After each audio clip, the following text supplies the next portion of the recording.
Coming up, it's an AFC divisional playoff rematch as the Seahawks and the Dolphins meet again in the same setting, the Orange Bowl in Miami. Last year, rookie Dan Marino threw for 2 touchdowns, including this one on a great catch by Mark Duper, and the Dolphins led by 3 with less than 2 minutes remaining. But a clutch throw from Dave Craig to Steve Largent set up Kurt Warner's game-winning touchdown. Miami was eliminated. This year, the Dolphins came back at 14-2, with Marino throwing the record 48 touchdown passes. He pitches today against the Seahawks secondary, which led the NFL in interceptions. And today's winner is 1 step from the Super Bowl. NFL 84 is brought to you by the 1985 Jetta, the new affordable German road car from Volkswagen. By a company called TRW, where tomorrow is taking shape. And by GE rechargeable batteries. GE, we bring good things to life. Holiday scenes in New York City as we look out over Rockefeller Plaza, the famed skating rink, and the Christmas tree. But one thing very unlike what you'd expect for a late December day, the mercury is headed towards 70 degrees, so the overcoats have been cast aside. Hi again, everybody. Happy holidays to you. Bob Costas welcoming you to NFL 84. Ahmad Rashad is at the Orange Bowl. We'll hear from him shortly. Here, as always, are Pete Axthelm and Bill McAtee. We're anticipating a great contest, a rematch, of course, of last year's divisional playoff in which the Seahawks upset the Dolphins 27-20. But several things have changed since then. For one thing, Dan Marino was a promising rookie quarterback in 1983. This year, he has emerged as the game's best, averaging an incredible 3 touchdown passes per ball game. In 1983, Kurt Warner was a key element in the Seahawk victory over the Dolphins. This year, they lost him in the season's first game. They've had to make do without him, and that they did very well, finishing 12-4 in the regular season and then winning the wild card game a week ago against the Raiders. One thing which has remained constant, the coaches, 2 of the game's best. Chuck Knox of the Seahawks, Don Shula of the AFC East champion Dolphins, who went 14-2 during the regular season. And in fact, Bill McAtee, the strategy today is one intriguing aspect of this game. How will Chuck Knox play it? A week ago, he revived his dormant ground game. That helped to keep the ball away from the Raider offense and led to the Seahawk victory. Will he try and do the same thing to Marino and company today? Ground chuck is what they call that, and the best way to stop a high-powered offense, of course, is to keep them off the field. The matchup we talked about, which will be really interesting, is Marino against the Seattle secondary. In that playoff game a year ago, Marino had missed the 2 previous games because of the knee injury. He says that to be a great quarterback, you have to be a winner. You have to get into the Super Bowl, and of course, that's the object today. Now, Pete Axthelm, this scene must bring back some very morbid memories for you, because it was at this very ledge a week ago that Bill McAtee and I were forced to pull you back after your beloved Raiders went down to defeat. It's true. I was incredibly despondent after the silver and black went down. And I was saved only by 2 things: the great strength and loyalty of my colleagues, and of course my reluctance to possibly fall on some of my fans down in the teeming mobs that gather, as you know, Bob, every holiday season to salute me. A man who suffers from incredible delusions, ladies and gentlemen. Let's go to a couple of fellas who might have a better grip on the situation. I refer to Marv Albert and John Brody, our game announcers at the Orange Bowl. Fellas? Last Saturday's Seattle wild card playoff win over the Raiders, Dan Dornick ran for 126 yards as the Seahawks pulled a surprise, keeping it on the ground. And that ground chuck philosophy launched Seattle into today's AFC semifinal playoff against Dan Marino and his explosive Dolphins. It's been Marino combining with Mark Clayton and Mark Duper to set a host of NFL and Dolphin team records. So the Seahawks will look to keep that Miami offense off the field. Hi, everybody. Marv Albert along with John Brody, and the question is, can the Seahawks keep that Dolphin offense off the field? Well, Marv, no one has, and his statistics indicate that he's set a new standard for excellence as far as the position of quarterback is concerned. I do know that I'd like to have Tom Catlin coaching Kenny Easley in my secondary with the pass rush they have if I'm going to try and stop Dan, because the one thing that he does have a tendency to do is he does try to force the ball. He's got so much confidence in himself. I'm amazed that his statistics don't indicate that. Only 23 interceptions and 68 touchdowns, but still, I think you'll see Kenny Easley lurking back trying to pick balls off today, and Seattle does it the best of anyone. Now, Miami has had difficulty against the run, particularly as of late. And you have to wonder, will the Seahawks stay on the ground, or will we see more of the passing game with Dave Craig?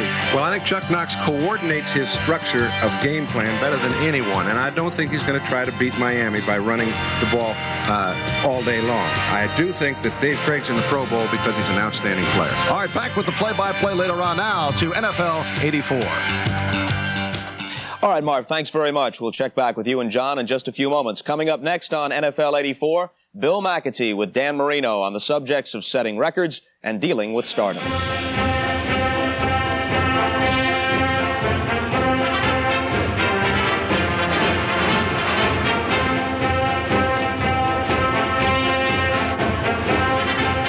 Believe everything you hear about the revolutionary new Volkswagen Jetta. The rumors about its roominess. Want a lift? The exaggerations about its German road car handling. And its trunk space.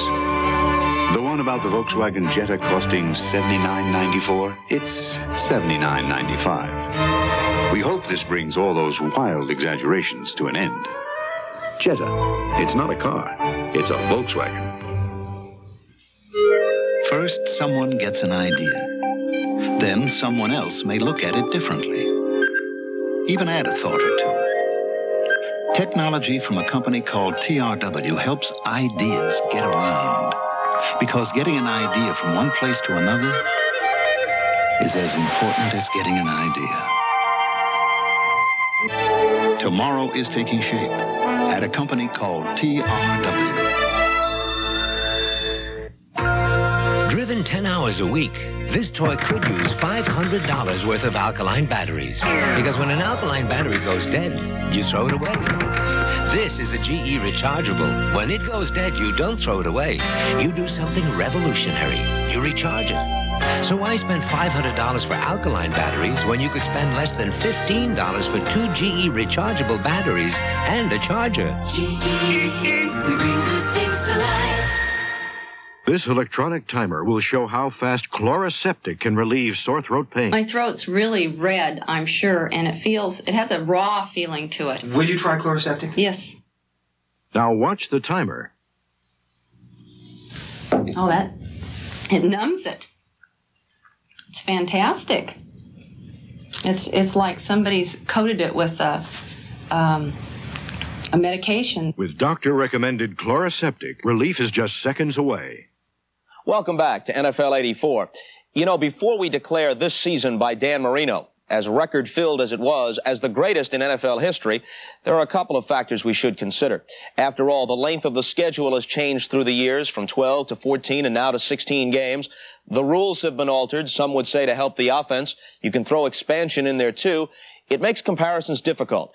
But, Bill McAtee, one thing can fairly be said. By any yardstick at all, this year's performance by Dan Marino has to rank at least among the most impressive ever. Well, that's right. You know, it generally takes some time to give you the proper perspective on the record books. And aside from that, a 5,000-yard season and 48 touchdown passes is impossible to ignore. In any case, in modern-day terms, we're talking about a superstar, a lot of media attention, and people interested in not just his professional life, but his personal life as well. How's he handling it? Marino knows there's a great deal of curiosity about him, but he's not nearly as concerned about the image as everyone else is. You know, down there this week, I happened to notice that Marino was wearing number 14 in practice, and I asked the trainer why. He said all of his practice jerseys had been stolen with the number 13 on it because Marino is simply so popular. Just part of the price, stardom. He's already done more than anybody else has ever done in the history of football. And, you know, that covers a lot of quarterbacks and a lot of great quarterbacks. And here, Dan Marino, in only his second year, has gone past everybody and sort of tipped his wings as he's going by. The 5,000-yard season and the numerous other Marino records have quickly redefined the parameters of greatness at quarterback. While off the field, the image was being formed. The qualities that made this poster a hot seller proved too much for the advertising community to resist. Here's All-Pro quarterback Dan Marino. When it comes to playing off the field, I pick up my best yardage. people get an image of you or what you might be like by the way the media brings you across. And that's just the situation you're in, and that's just the way people are. And you have to accept that. But I think to a certain extent they have an idea of what I'm like, and in some ways they probably don't know other things about me. Mom! This locker's a mess, young man. You're not going anywhere until it's cleaned up. Marino seems unchanged by the attention and copes with celebrity status largely by ignoring it. Breaking the single-season touchdown record, shared by Y.A. Tittle and George Blanda, assured Marino of a place among the NFL greats. But this year, comparisons with Tittle and Blanda have proven inadequate. Only Joe Namath, with his assurance and quick release, seems to come close to Marino's persona on and off the field. People can put you in any category they want, but you have to know what you are as an individual and what you want to do. And I don't know, I guess at times I was a playboy, I guess. He's been excellent in everything that he's been asked to do, and he's been asked to do a lot. And it goes with, the recognition goes with the accomplishment, and he deserves all of the recognition because there's more accomplishment than anybody has ever been able to generate in only their second year of playing in the National Football League. In spite of his youth, Marino's leadership role in the Dolphins has come naturally, and the seemingly innate relationship with receivers Clayton and Duper that has produced 26 touchdown passes has also survived some volatile moments. I was upset because I had dropped a short touchdown pass, and then I was questioning the official's call about a pass interference that I thought that he should have called, and Dan come over there telling me shut up and everything. Then he continued it on the sideline, but he was using a few choice words on hand. I told him if he couldn't talk to me any better than that, don't say nothing else to me at all. And it looked like we would get ready to fight because a couple of players were around us was telling us just forget about it, and they was pulling us apart from each other like we was getting ready to start boxing on the sideline.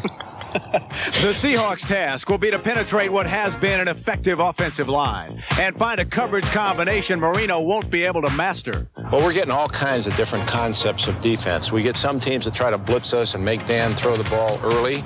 We get other teams that lay back and play three people rushing and defending with 8, with all different types of combinations of coverage, either man coverage or a zone and a combination of man coverage. And so it's all different types of schemes that teams have come up with. And to Dan's credit, he's been able to adjust to these things and do the fine job. And if you were coaching against this guy, I'm not going to answer it.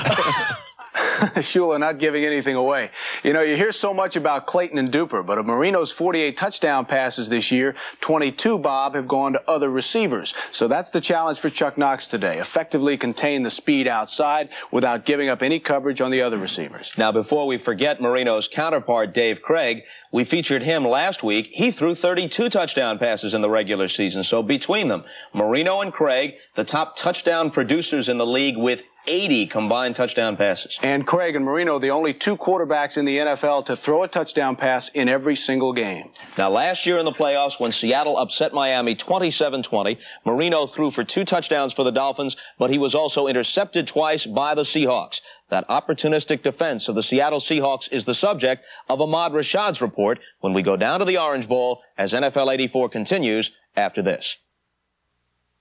This is the definitive book on champagne. While writing it, noted author William Kaufman evaluated the finest champagnes in the world. Here's an extraordinary find. A California champagne that is both truly dry and delightfully drinkable. New Andre Brut. No other American champagne can compare. New Andre Brut. No other American champagne can compare. I'm starved. What are you having? How about the turkey croquette? How about a personal computer? Who are you? You're not my regular waiter. I'm Ralph. I like surprising people. Nice-looking machine. Sharp graphics. Runs all the top software. Who makes it? Oh, NCR. It's the NCR PC4. Surprised? Well, no. NCR's been in computers for years. I'd like to order. I know. Turkey croquette. So, the NCR personal computer. Surprised? Yes. A better computer. It's exactly what you'd expect from NCR. Staying in shape gives my business career an extra edge. Speed Stick deodorant gives you an edge, too. Speed Stick's the wide stick. Gives you man-size odor protection all day. The wide stick feels good going on, and it takes just a few strokes. It's a great value, too. In this world, a little extra edge is all you need. Let the wide stick give you the edge. Speed Stick deodorant. By Menon. And it's time now to go down live to the Orange Bowl and join Ahmad Rashad. Ahmad, looks like the sun is shining brightly behind you and a good day for football.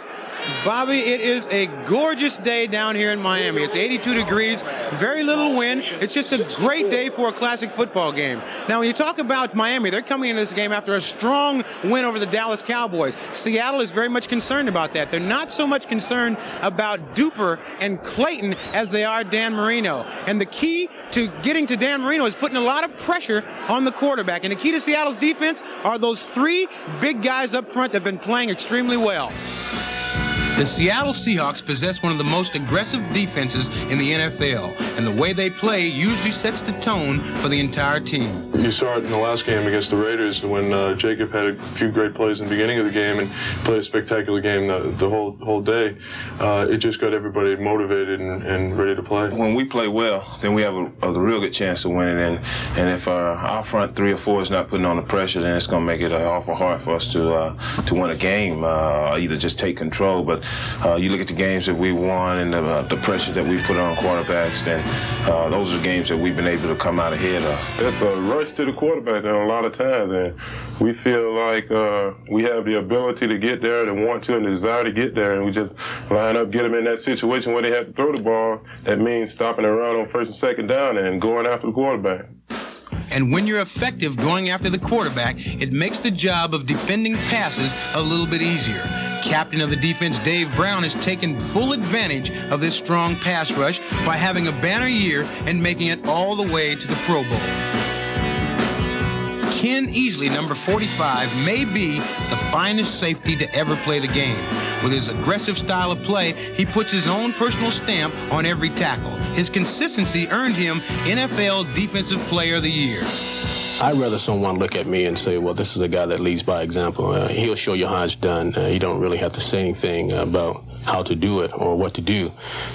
Just watch him play, and his action will certainly dictate, how to do it. There were only two players in my entire playing career that I always wanted to know where they were on the field at all times. Now, the first one was Dick Butkus, and that's because he was a linebacker. And the other one was you, because you play with such intensity. I mean, you hit like a linebacker, but you also have the ability and the finesse to cover anybody all over the field.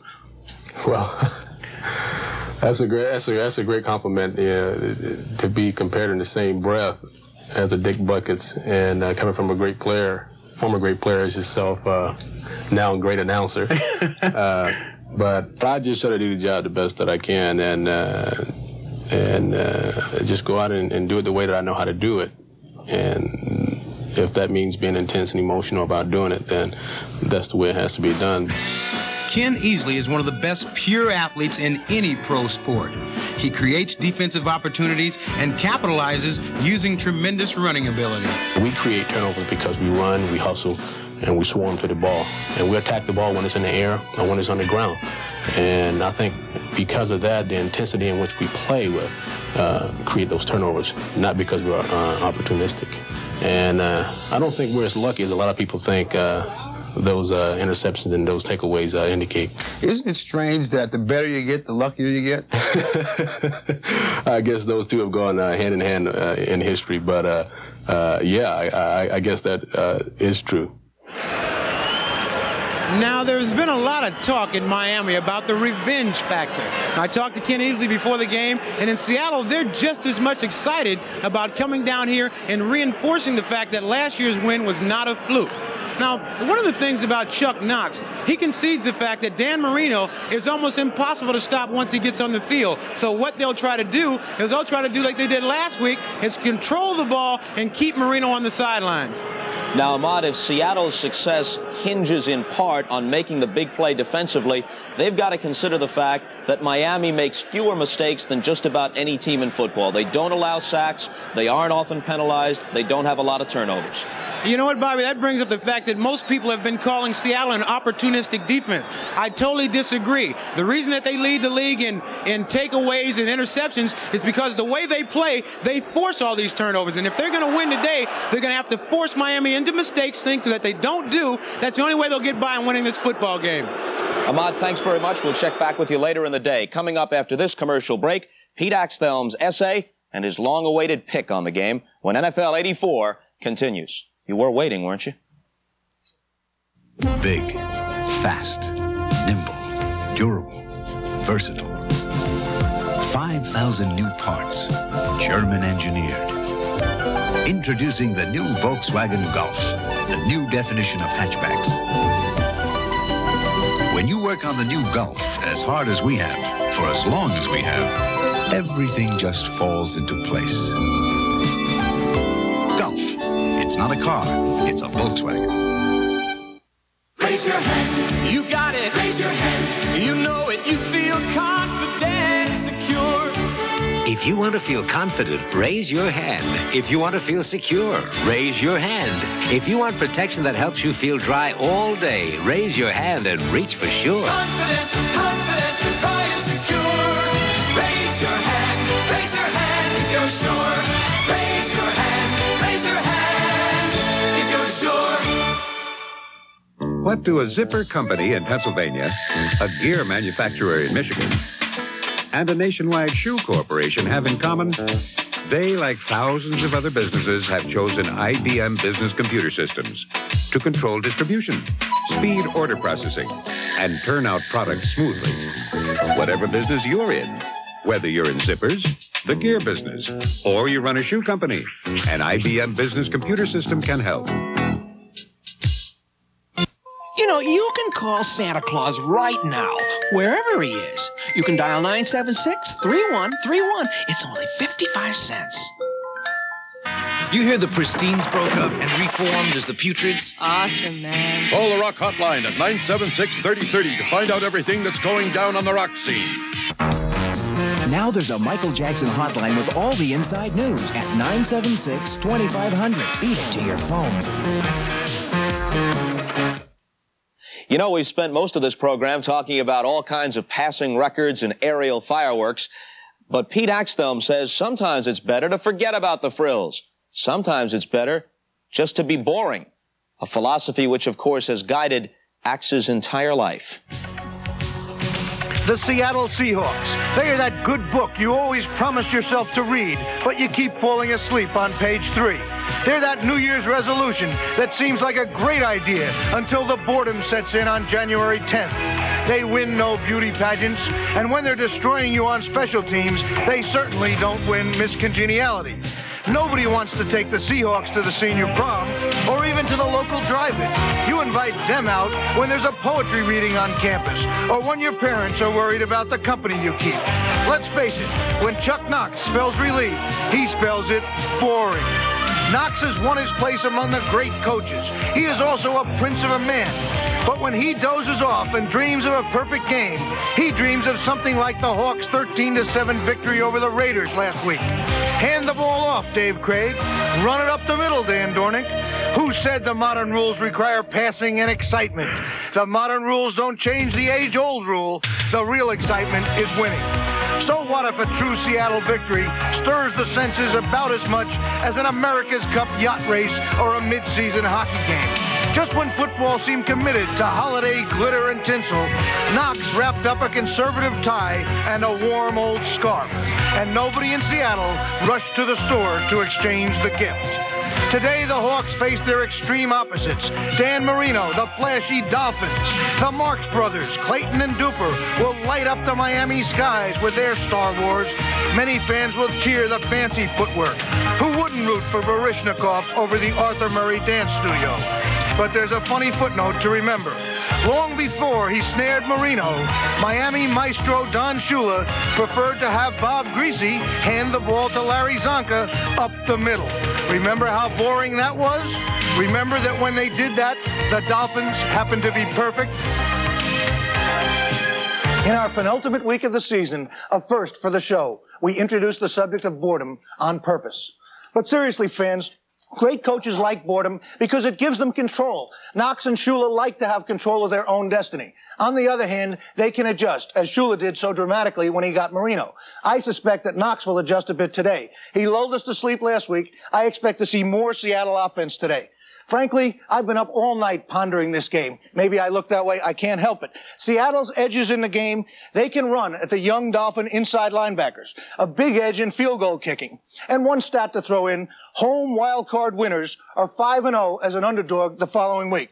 Miami's edges, they're well known. The Orange Bowl, Marino, etc., etc. But here's a surprise edge. I'm picking against them. And when I pick against my beloved Dolphins, they usually make me regret it.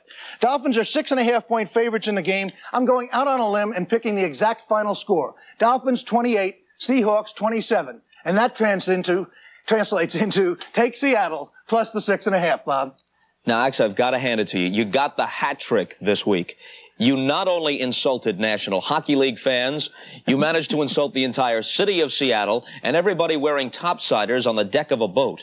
And if I missed anybody out there, I'll try to get you in a coming week. Something to look forward to. Now, coming up at halftime, we'll have a live interview with Commissioner Pete Rozelle. In the meantime, we'll send you to the Orange Bowl. In just a few minutes, we'll join Marv Albert and John Brody for the call of the game between the Seahawks and Dolphins.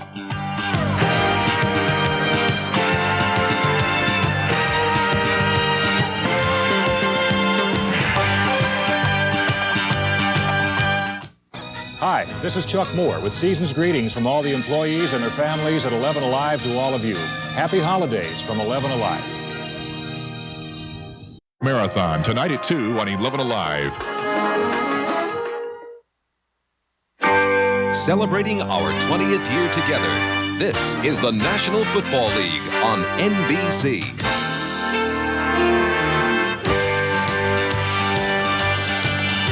Today, from the Orange Bowl in Miami, Florida, it's the AFC Divisional Playoff game. The Seattle Seahawks versus the Miami Dolphins. Brought to you by Ram Tough Trucks and revolutionary new cars. Dodge an American Revolution. By exceptionally smooth Michelob. Where you're going, it's Michelob. And by AT&T. The more you hear, the better we sound. A capacity crowd, 75,000 at the Orange Bowl in Miami on a beautiful 82-degree day, in contrast to the rain and the muddy field conditions a year ago when Seattle surprised Miami by defeating the Dolphins 27-20 in their AFC semifinal playoff meeting, a game that saw Seattle come up with the big plays while Miami did not. And today, the Dolphins looking to avenge that loss while the Seahawks hope to make it another trip to the AFC Championship game. Good afternoon, everybody, and welcome to the Orange Bowl in Miami. Marv Albert with John Brody. And John, what about that revenge factor? Does it provide Miami with a psychological edge? I don't think you can fool football players, and I'm sure that discussion took place during the week, but this is a big game, and Seattle is so improved, I do not think they will ever catch Dan Marino or Miami unawares. I mean, their defense has been outstanding. Their offense is outstanding. They are a well-rounded team now. All right, 2 weeks ago against Denver, Dave Craig put the ball up 50 times. Last week in the wild card game, Seattle knocks off the Raiders. Craig goes 4 for 10. How does Chuck Knox play it today? Well, if I'm Chuck Knox, I'm going to throw the ball some because I don't think, even though people have run the ball well on Miami, that you can do it consistently. And with Dan Marino playing, you know they're going to score 21 points. And against the Raiders last week, that wasn't the case. So obviously he's going to use what he thinks is the best formula for victory. And I think it's Dave Craig throwing some of those touchdown passes that he threw 32 of this year and going from there. And this afternoon, a coaching matchup of two of the brilliant minds in the game. AFC Coach of the Year, Chuck Knox, turning it around now for three franchises, Seattle, Buffalo, and the LA Rams. And both Knox and Don Shula are coaches who seem to get more out of players. Shula looking to cap off another magnificent season in Miami. And it should be pointed out he is 8-4 lifetime against Knox. This is Norm Johnson getting set to kick off for the Seattle Seahawks. And there is Fulton Walker coming off a disappointing season. And a man who a year ago in the playoff game against Seattle fumbled two successive kickoffs late in the game that cost. Miami winning the toss And getting set to receive the kickoff from the All-Pro, Norm Johnson.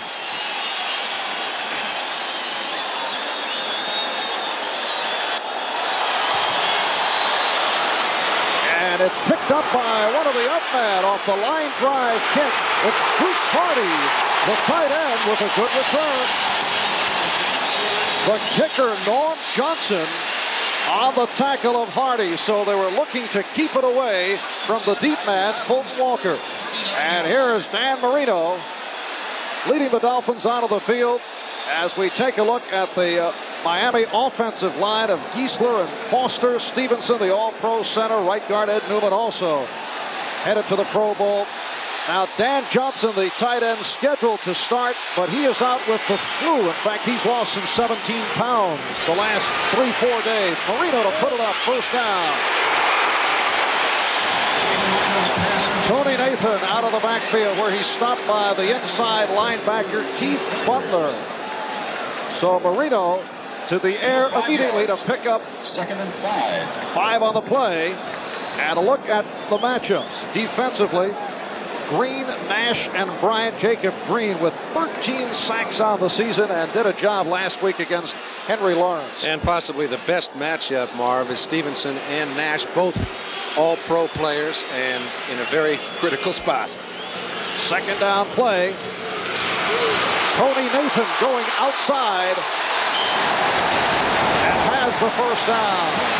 The right corner, Dave Brown, on the stop.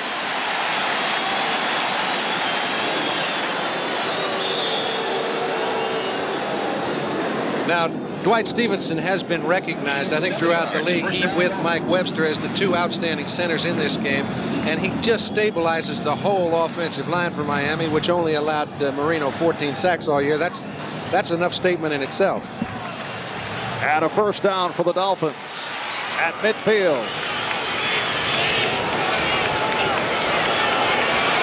The swing for Nathan. And diagnosed perfectly by the Seahawks again.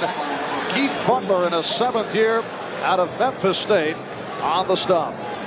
You know, generally when you're throwing a screen, a quick screen in this case, you'd put a tackle or a guard out into the play. If you do put your center into the play, it's generally to slide gently and then get upfield. Now, with Stevenson, he is so quick, even though he's strong.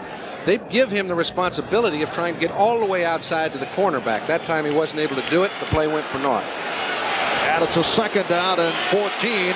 7 defensive backs being utilized now by the Seahawks. And Nathan stopped back behind the line. John Harris, the free safety, a local product out of Miami, and Paul Moyer, the extra defensive back, combining on the tackle. The previous play, Joe Nash, number 72, held Dwight Stevenson from getting into the quick screen. This time he throws him aside, makes the play on Nathan, and actually creates a no-gain situation. 2 good plays in a row for Nash. Dolphins line up in the slot left. Not Moore in the slot. It's a 3rd down and 10. Penalty flag throw. And Marino completing for the first down to Jimmy Cephalo. Pete Simpson on the stop, but a flag throw. I'm sure the flag was on Jacob Green, who got off just before the ball was snapped. So Marino had an option on the play. Picked up Cephalo for a first down. And the referee, Pat Haggerty, in his 20th year in the NFL, indicating the offside.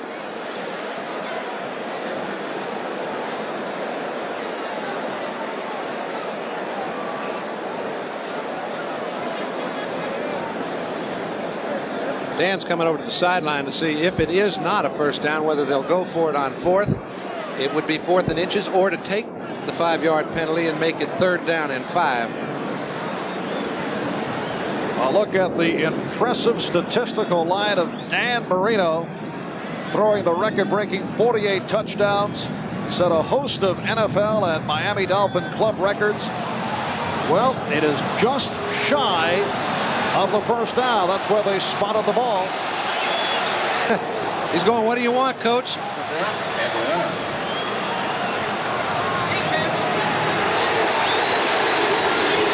And so you do know they're going for it on 4th down. Big play early in the ball game on the first drive, just inside the 40. And the short yardage specialist, the big guy, Pete Johnson, has checked in.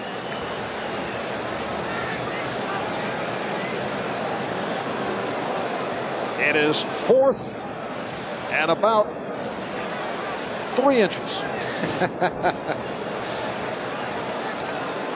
Miami Dolphins, record of 14-2, winning the AFC East. The only losses to the Chargers and the Raiders.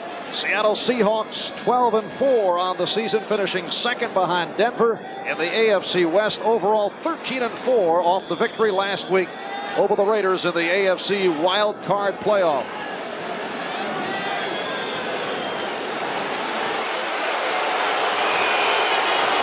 Fourth and inches.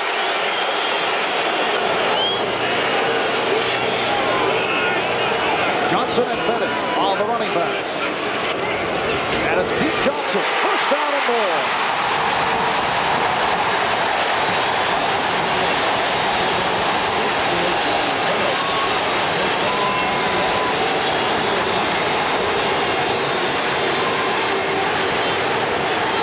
This tells you a little bit about what Don Shula thinks of his offensive line. Rather than take a 3rd and 5, he goes with a 4th and half a yard. They easily pick it up, moving people off the line of scrimmage over John Giesler. Now, Pete Johnson has only had a 3-yard rushing average, but remember, he's only played in short yardage situations, so that's a pretty good one under those conditions. And he has scored 9 touchdowns since coming over to Miami. Picked up the first down inside the 30. That, in fact, his longest run of the season just a moment ago. Marino, incomplete. Looking for Mark Clayton. Covered by the right corner, Dave Brown. Talking to Tom Catlin before the game, he said the most impressive thing about Marino is the way he buys time. Now take a look at Mark Clayton running this pattern. You'll notice when he does make his move, he is open. Marino's running, looking for help. But he's got nothing but time. Dan tries to get the ball low, so the only man with an opportunity to catch it is Clayton. Goes right through his hands. 4 minutes have gone by. First quarter, Mark Clayton, 18 touchdown passes, setting an NFL record for most TDs by a receiver. This is the 8th play of the drive upcoming. We have no score, just underway at the Orange Bowl. Here's Woody Bennett. From the 25, Fred Young, the outside linebacker, a rookie from New Mexico State, on the stop. Somebody would say, why are they running a trap play, which is contrary to their personality, 2nd and 10? Well, the reason is that they're using 7 defensive backs, the Seahawks are, on certain occasions. That time they had 6, and the linebacking position is weaker. If you can get any of your linemen on a linebacker, split the seam, you're on for a big game. And it sets a 3rd down and 6 outside the 25. 4 wideouts with Cephalo and Moore on the field now for the Dolphins. Reno throwing sideline. Dave Brown on the coverage to break it up. Intended for Mark Duper, but Brown was right there. They are not playing any zone early in the ball game. They've played man-to-man and as tight as they can on both Duper and Clayton. And now comes Ube. Well, a man who has had all kinds of problems. It has been a very poor season for Uwe von Schaman. He kicked the fewest field goals in the NFL this year. 9 for 19 overall. This a 43-yard attempt. And it might be something to note, he has not kicked one over 40 yards this year. And his first attempt in some 5 games.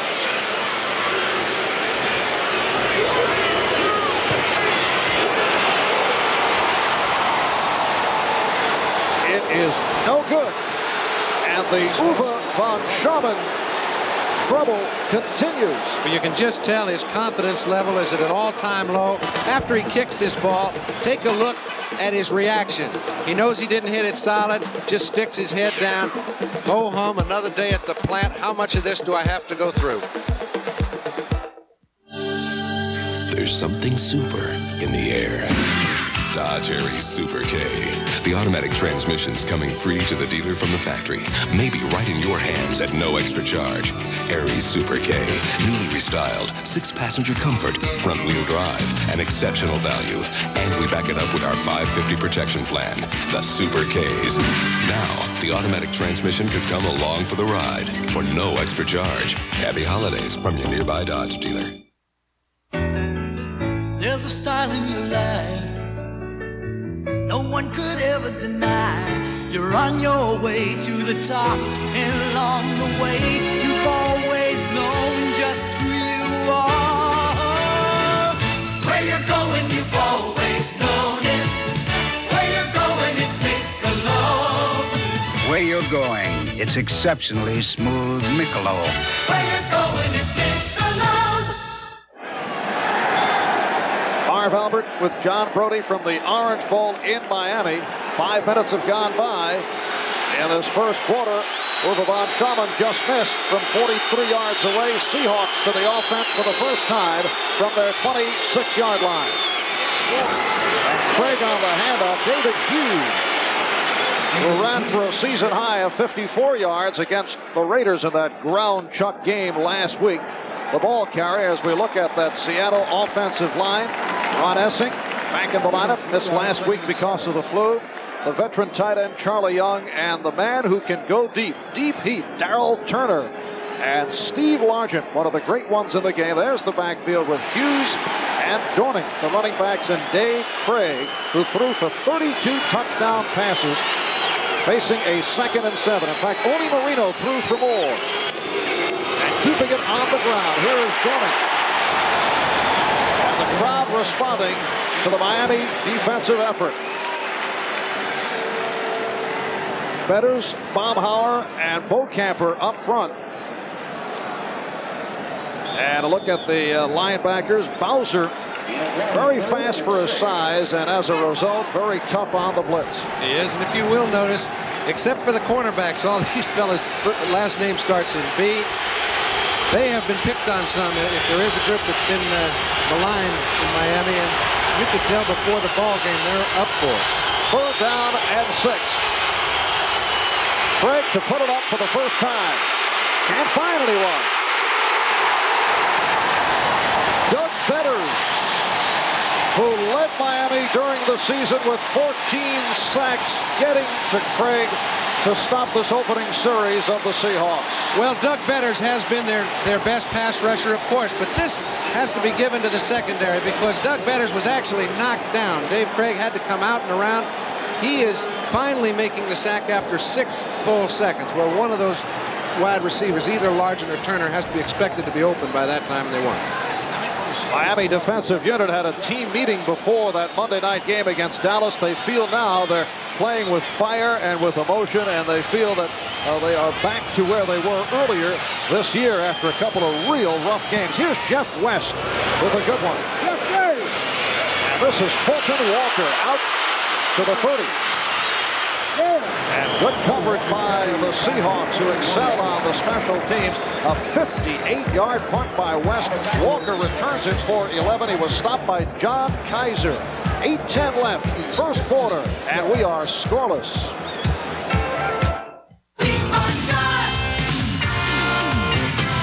Dodge Omni, Dodge Charger. 2 great cars, 2 great deals. Your choice, no extra charge. With Deal 1, you get an automatic transmission at no extra charge. With Deal 2, you get an AM/FM stereo radio, 5-speed manual transmission, and a go-get-em 2.2-liter engine at no extra charge. Omni, Charger. Pick the car, pick the package. The choice is yours. But hurry, they won't last forever. Your nearest Dodge dealer. Did you hear AT&T has introduced something rather radical? The Reach Out America plan. Calling anywhere in the United States weekends or nights is just $10 an hour. The next is even less. So you can see how far your money goes. Quite ingenious, really. They even have a number for ordering. 1-800-551-3131. Reach Out America. They may be on to something. AT&T. The more you hear, the better we sound. Sunday on an all-new Knight Rider. A deadly double is out to destroy Michael. We're going for it. Can he survive a high-flying battle? Sunday. The Goodyear Blimp Enterprise from Pompano Beach, Florida. The pilot is Captain Mike Fitzpatrick out of Newport, Rhode Island. The Enterprise equipped with a prototype camera mount called Winged Vision as we look at the Orange Bowl from above on a beautiful day here in Miami, Florida. Miami and Seattle, no score. The AFC semifinal playoff game, 8:10 remaining in this first quarter. The Dolphins first down from their 32. And here's Tony Nathan taking advantage of a large hole. Real good offensive line play, Marv. They move people right off the line of scrimmage. This is just a tight end set with the other two wide receivers to the other side. Now, with the tight end, they just try to get any sort of movement. Bruce Hardy, number 84, gets a pretty good stand-up block, but Nathan runs well. And Tony picked up the first down, 11-yard pickup. He has 20 yards, 3 carries, first down at the 43 as they shift out of the eye. Bennett and Nathan are the running backs. Again, Nathan. And he found the opening on the left side. Keith Butler, very active here in the first quarter. On the stop, Schultz, Robinson, Butler, and Gaines are the linebackers. There's Butler, Seattle's second leading tackler, right behind Shelton Robinson, the other inside man.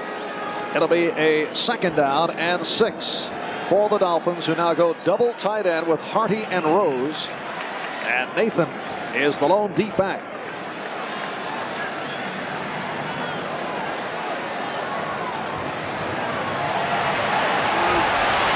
Marino going sideline. Beautiful leaping catch by Mark Clayton for the first down and much more. Now, this is a ball that should be picked off. Only when you have the sort of confidence that Dan has in both marks do you throw the ball into this situation. Keith Simpson has him underneath the whole way. He's playing the ball, looks like a certain interception. Clayton jumps at just the right time, gets the ball at its highest point, and Kenny Easley's playing behind him. Now, this is the sort of ball you just don't expect to even be thrown, let alone be completed, yet they do it like pitch and catch. A 20-yard pass play, first down at the Seattle 27. 6:20 left, first quarter. We are scoreless. Marino with the time. This is Nathan. And he is short of the first down by a couple. Butler on the stop of Tony Nathan, the all-purpose back, who has picked up more than 1,000 yards as a combination runner and receiver. You notice they started both drives running the football, and they've done that to keep the Seahawks from inserting their 6 and 7 backs on first down. And if they can get the Seahawks to respect their runs, you won't see so much of that. And it's a second down and about 3 out of the 20. The acceleration by Tony Nathan. And Jacob Green, the left defensive end, was right there. It's Green, Nash, and Bryant up front. There's Jacob Green in his 5th year out of Texas A&M, one of several big play men on the Seahawks in what has been a big play ball club. Timeout has been called with 5:29 left in this first quarter. An official time they will measure. Isn't it funny, Marv, how you see so many big play men on the same team? It's because this game is one that complements the play of each other so much that you'll never see a big play man in the secondary if you don't have a good pass rush, and vice versa. And that pass rush of Green, Nash, and Bryant has done the job. Green with 13 sacks, Nash with 7, Bryant 14.5. It's a 3rd and 1. Chuck Knox, in his 2nd year as head coach of the Seahawks, 54-year-old Don Shula. He'll celebrate his 55th birthday next week. Very little for Shula to conquer. He's had back-to-back Super Bowl champions and that perfect 17-0 Dolphin team.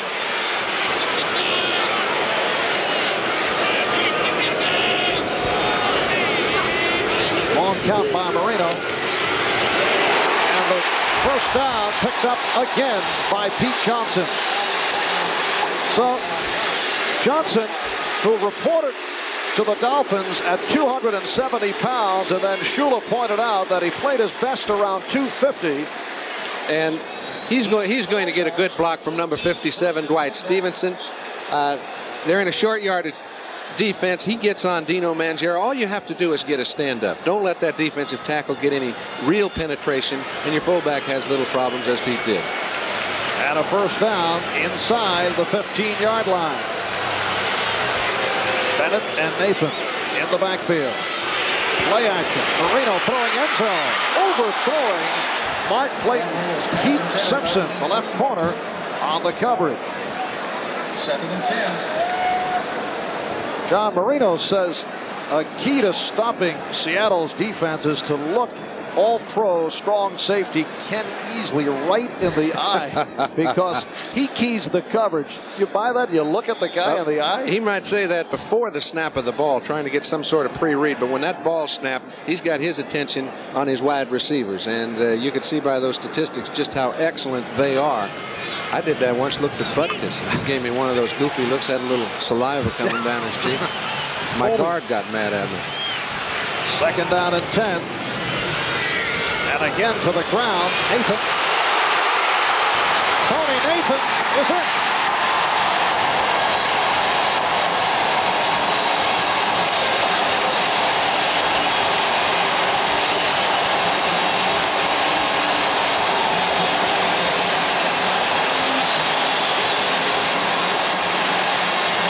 A 14-yard run for the touchdown by the 6-year man out of Alabama, Tony Nathan. The Dolphins lead the Seahawks 6-0. And you could see over on the sideline, Tom Catlin and Chuck Knox a bit concerned. Hey, what's happening? Is all Chuck would ask. And Tom says, hey, we've got our 6-backs in there. We didn't expect them to run the play. If they get good offensive line blocking and a little bit of help from Mark Duper, it's going to be a good play. Right place at the right time. Uwe von Schaman, who missed the field goal earlier this first quarter, this time puts it right through. And the Dolphins in front of Seattle by the score of 7-0.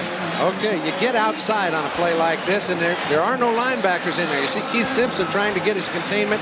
When you're concerned about receivers downfield, you just don't contain as well. Kenny Easley did not make contact until Nathan was 12 yards down the field. That means you're concerned about the pass. You see here, he's not in a position to make the move he generally would like to. Good play calling.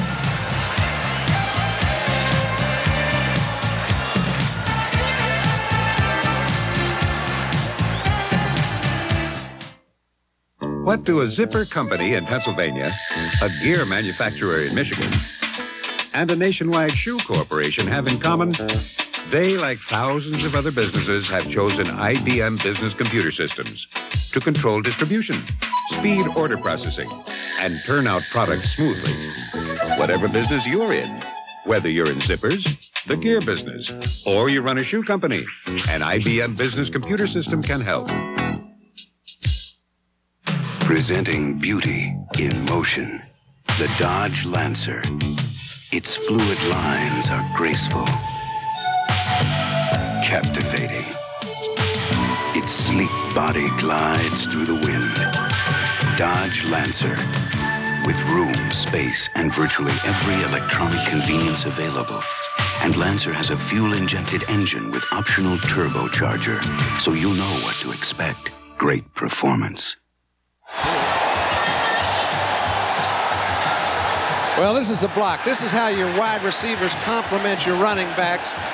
Mark Clayton, who really made the key catch in the drive by beating double coverage on a ball that I think I've been benched for throwing balls like that. Marino makes touchdowns. And it's a 7-0 Dolphin lead as Tony Nathan ran it in from 14 yards away. And to this point, it's been Nathan left and Nathan right. 4 minutes, 9 seconds left first quarter. The kickoff by Von Schaman. This is Cullen Bryant.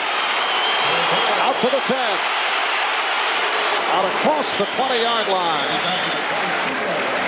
Cullen Bryant, the 12-year man from Colorado, stopped by the special teams wild man, Mike Kozlowski. A timeout is called. We'll be back in just a moment. The NFL plays here. Pittsburgh battles Denver in the AFC divisional playoffs. Our championship spot is on the line. Your team plays here on NBC.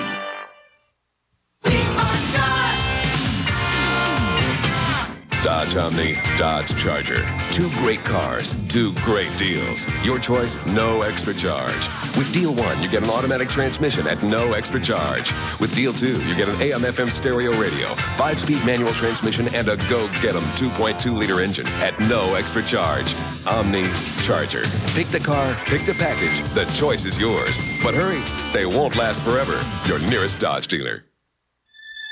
A new idea, like a pebble in a pond, can change the world around it. Technology from a company called TRW puts ideas to work.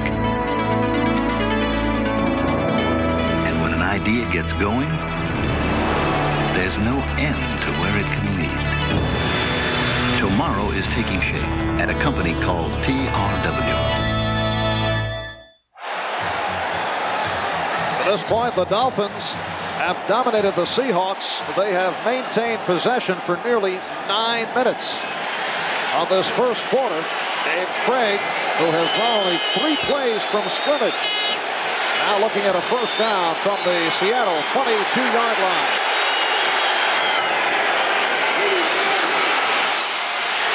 Intended for David Hughes. And the ball was blown dead.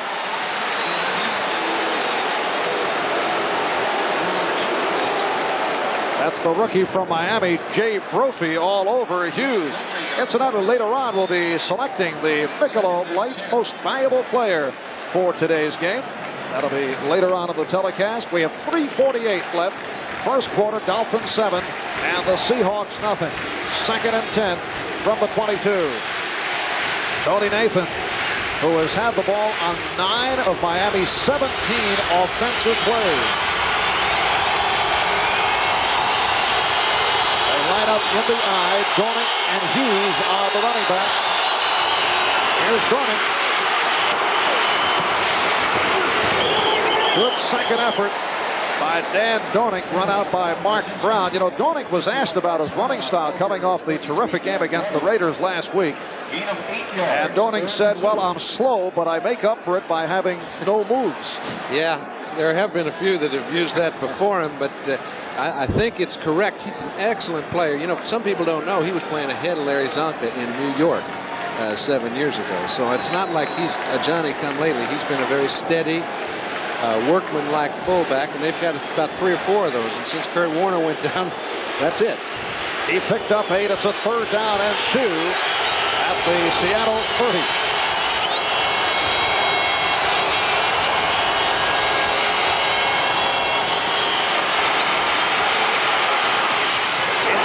For Steve Largent, and he took a pop from Mike Kozlowski.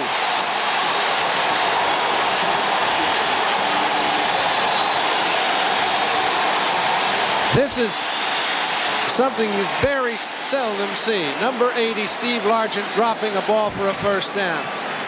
We saw him catch 12 balls against Denver on similar type plays a month ago, beating the defense underneath. He's as good at it as anyone, but Kozlowski has a habit of coming up with big plays in key games. And Largent did not catch a pass last week against the Raiders. Of course, Craig threw only 10. Not many did. Clyde West, who got off a 58-yard punt earlier this quarter with another good one. Here's Fulton Walker at the 25. Reaching out to the 28, a 52-yard punt by Jeff West. The return for 11. And Miami will take over. Join us New Year's for a spectacular day of college football.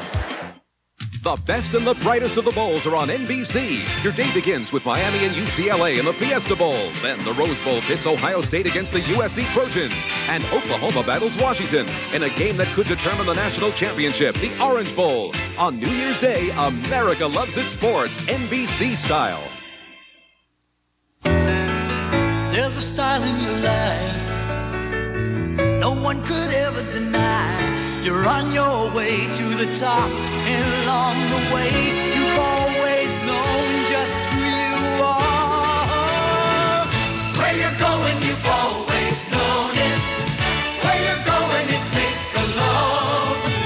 you're going, it's exceptionally smooth Michelob. Where you're going, it's Michelob. This is Walter. For 12 years, Walter's been in charge of security around here, but today, he's going to get some help.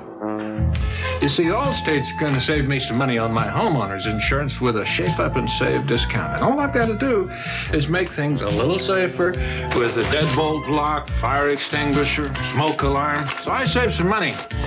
And Walter can relax. Shape Up and Save. Keep an eye on the silver, will you, guy? You're in good hands with Allstate. Well, John, in contrast to last week during the wild card playoff game where Seattle wrote the script, controlled the ball against the Raiders, it's gone the other way to this point. Miami in domination. Well, 104 yards to 4 is a pretty good illustration, and I think they've tried to do the same thing as they did last week, which surprises me a little, throwing it very conservatively, but I think you'll see that change. And the Dolphins take over, first down at their 29-yard line. Dolphins lead 7-0. And Tony Nathan again getting the call. So Don Shula continues to mix it up here in the early going. Second down, 10. Second and 10, though.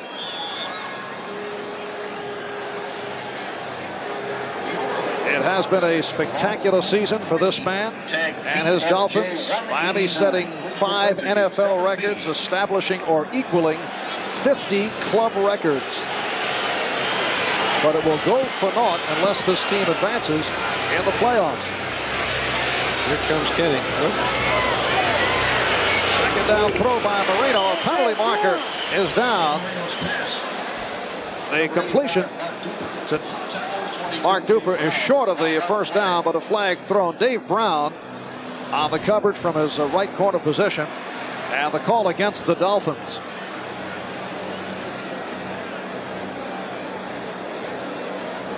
Penalties against the Dolphins, a rarity for the 9th straight season. They are the least penalized team in the NFL.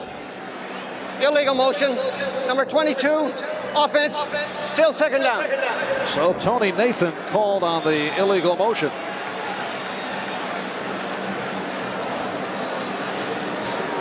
Miami flagged for only 67 penalties, only about 4 per game. Well, you expect it out of a Don Shula coach team, and I think that's an illustration of really superb coaching.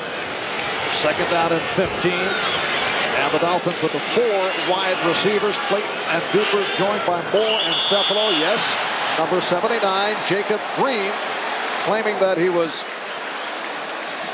actually brought off by the Dolphins. But no, they say it's the other way. Now we go back to square one, and it's second down and 10. Defense. So Green jumping. We have 2:39 left in this first quarter.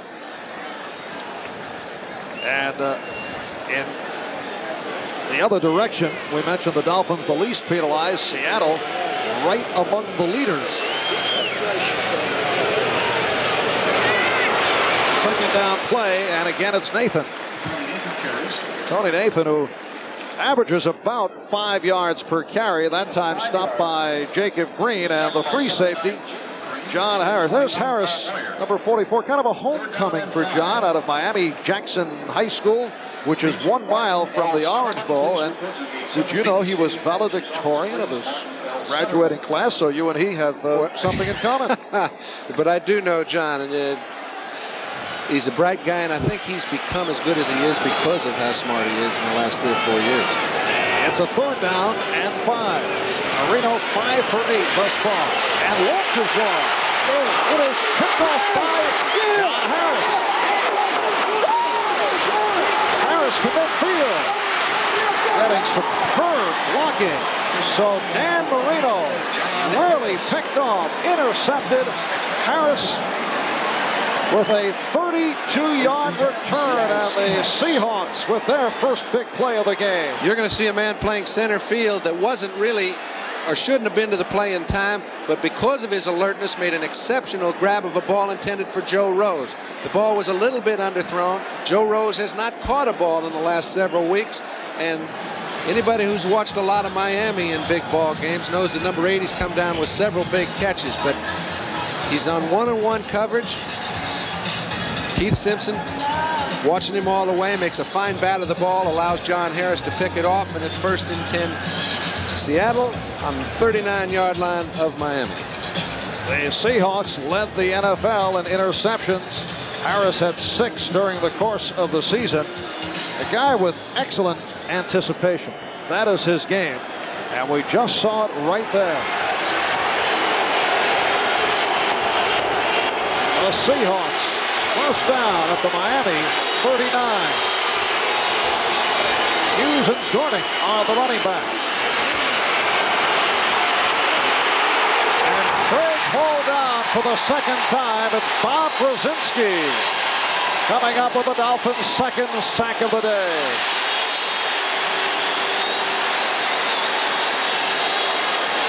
You know, it's around the Dolphin camp, they view that this man, of all the players on their defense, and they've had several All-Pros, and, you know, Baumhauer and Betters and Bo Camper, you name them, this fella's had the best year, 2 years consecutively, although he has only grabbed 2 interceptions, so his recognition level is not as high, but those who play the game don't pick on him very often. How's this for diplomacy? Brzezinski was asked what his favorite television program is. He said it's the weekly Don Shula show.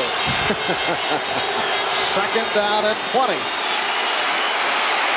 Now Craig getting the time. He threw a floater to the tight end, Charlie Young. Dropped inside the 45 by Jay Brophy. Jay Brophy back in the starting lineup. A.J. Dewey acknowledges he has been playing tentative and returning from the knee and shoulder injury, and Tim Matty still made the Pro Bowl, which he also acknowledges was a mistake. Well, and, you know, that happens a lot. It's not a perfect science the way these fellas pick that. A fella gets a reputation, and oftentimes he's a repeat. Third down, 15. The crowd urging the Dolphin defense. Craig throwing deep. He has Larkin for the first down inside the 20. The Seahawks' first down of the game.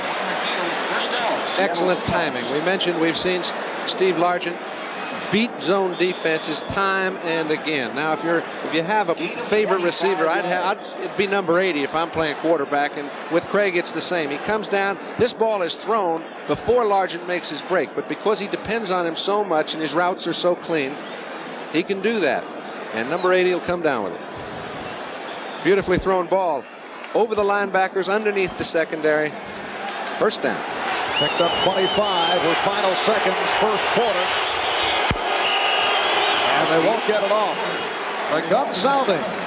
So that's the end of one here at the Orange Bowl in Miami off a 14-yard run by Tony Nathan.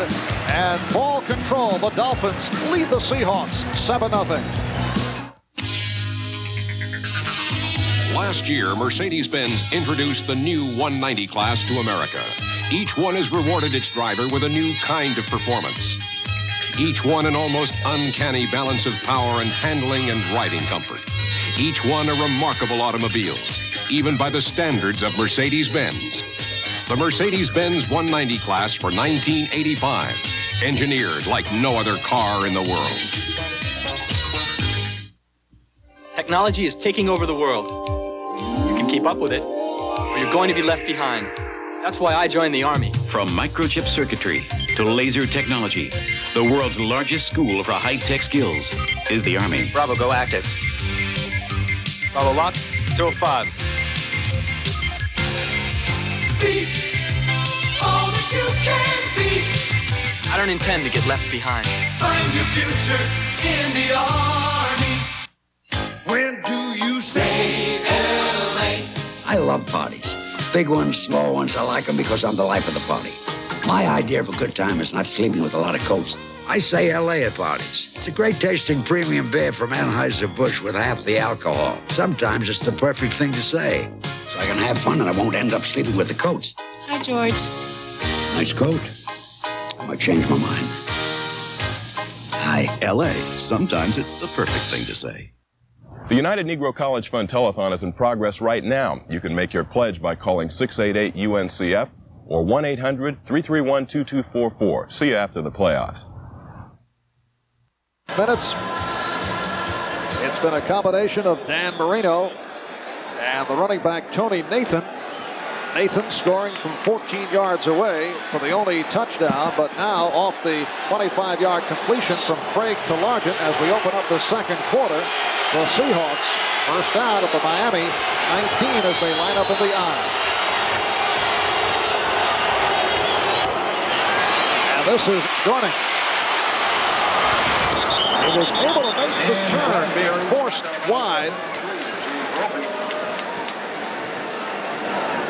You know, they've had a lot of changes at linebacker in the past year here in Miami, and I think it's an unsettling factor for your defense. But this man, who's a rookie out of the University of Miami, had a great Orange Bowl last year, has real good lateral movement, particularly for an inside linebacker, forces Dornick out of bounds clear across the field. The problem area has been at the inside linebacker positions. Mark Brown on the right, Brophy and Dewey on the left. Brzezinski and Bowser have been fine. 2nd and 2 off the 8-yard pickup, and here's Hughes going the other way.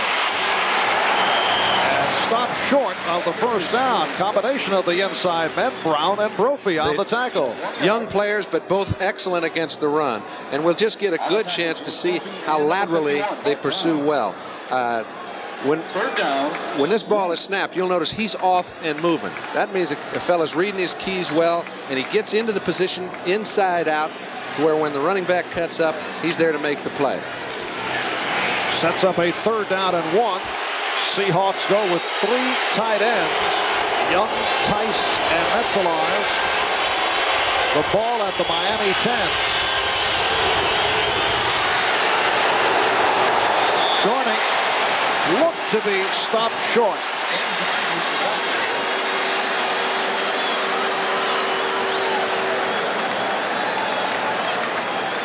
We are opening minute, second quarter. The indication that Dornick was stopped.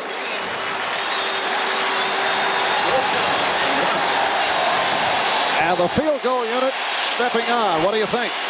Well, I think Chuck Knox is not going to be caught going that far down the field with a turnover and not get something to show for it. Now, this man is the best kicker in this game right at this time. Over 80%. That's a remarkable feat. They're going to take the 3. Backup quarterback Jim Zorn will hold. This a 27-yard attempt, and the slight angle to the left.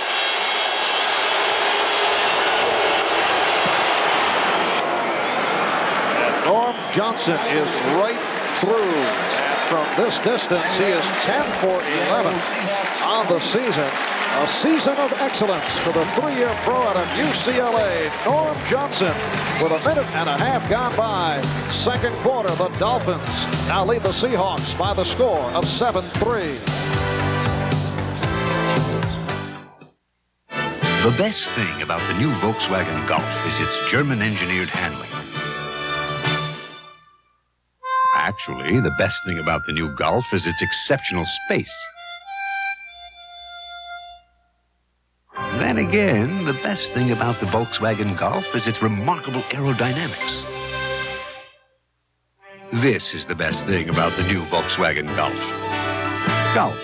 It's not a car. It's a Volkswagen.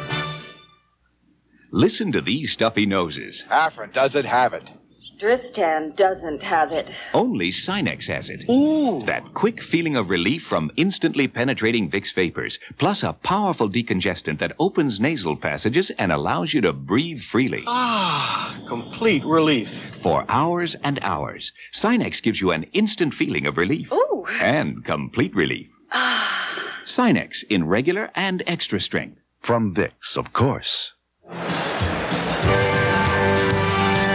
Today's game is brought to you by Mazda and the full line of sophisticated Mazda products, by IBM, and by a company called TRW, where tomorrow is taking shape. It It is a gorgeous day at the Orange Bowl in Miami, Florida. Marv Albert with John Brody. Number 50 is Fred Young, a third-round draft pick, a rookie from New Mexico State.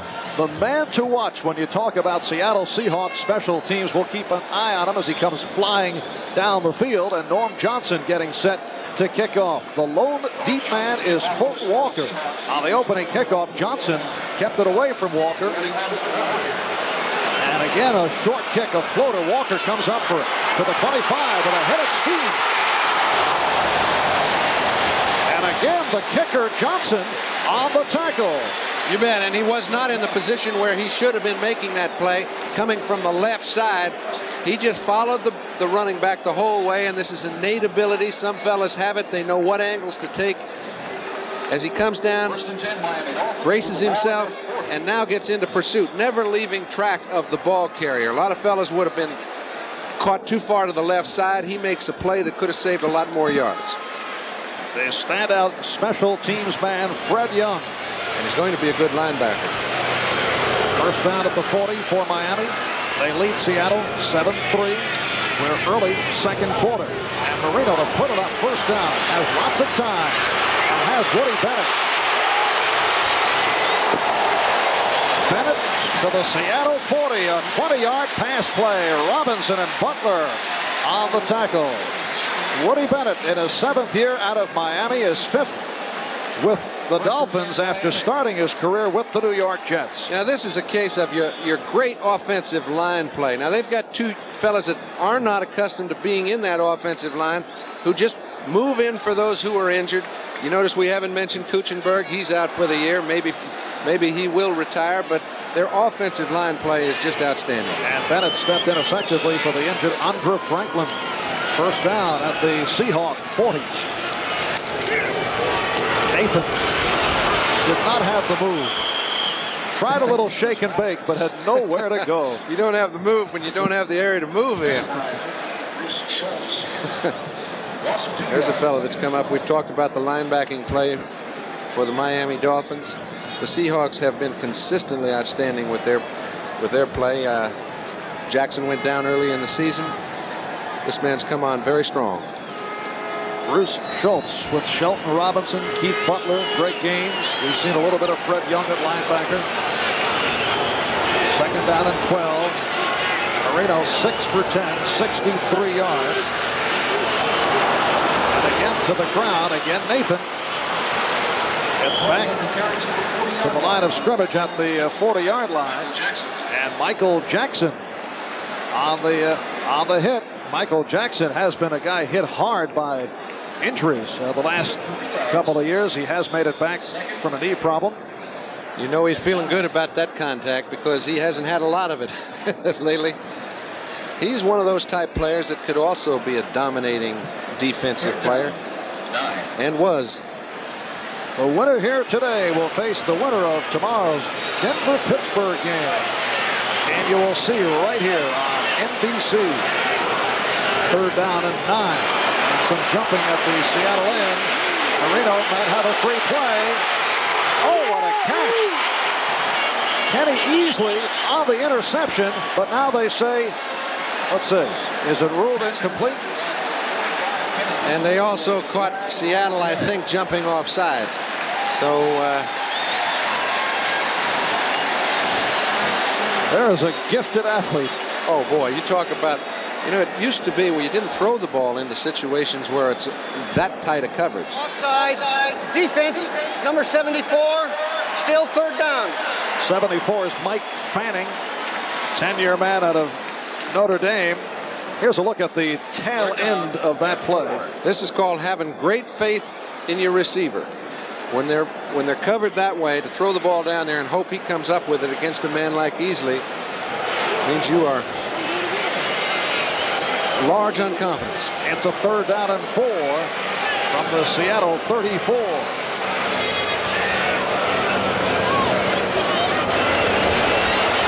Marino with the time has Cephalon, touchdown.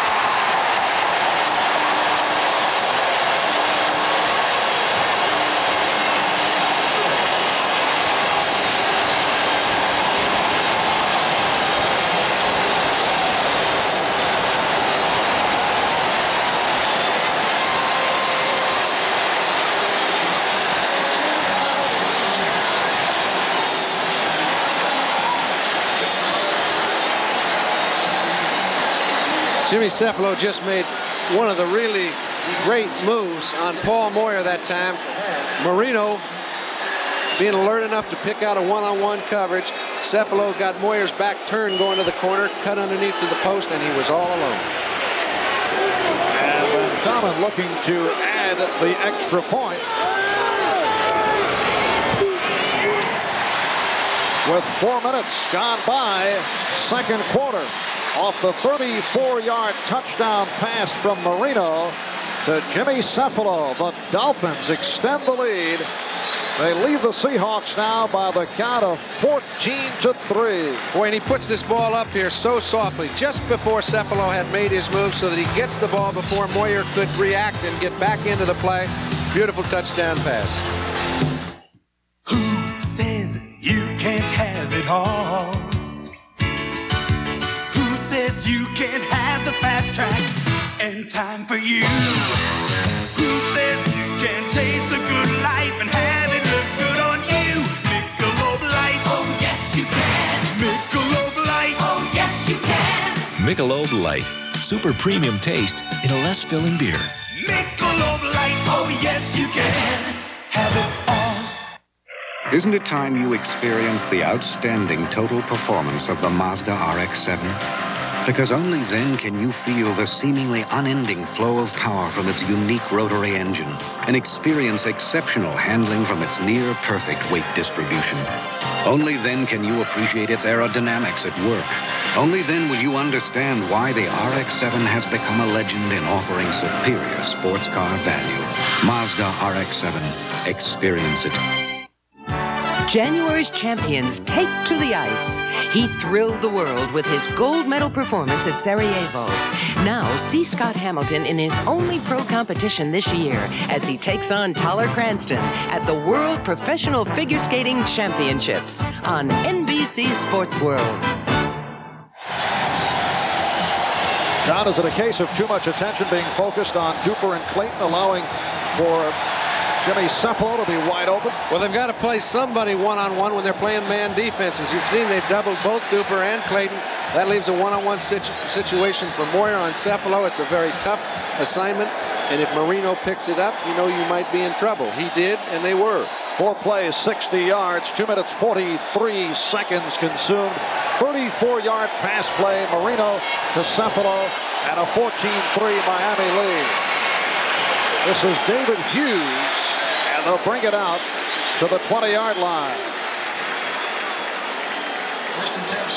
Seattle's kickoff return game hampered by that early season injury suffered by Paul Johns, the critical injuries, Kurt Warner and Johns, who went out with the nerve damage. And that means they've got 2 fullbacks back there returning kickoffs. Now, obviously, they complement one another blocking for each other, but as a breakaway threat, they probably won't be that big. They just want to hold on to the football and bring it out to a respectable distance.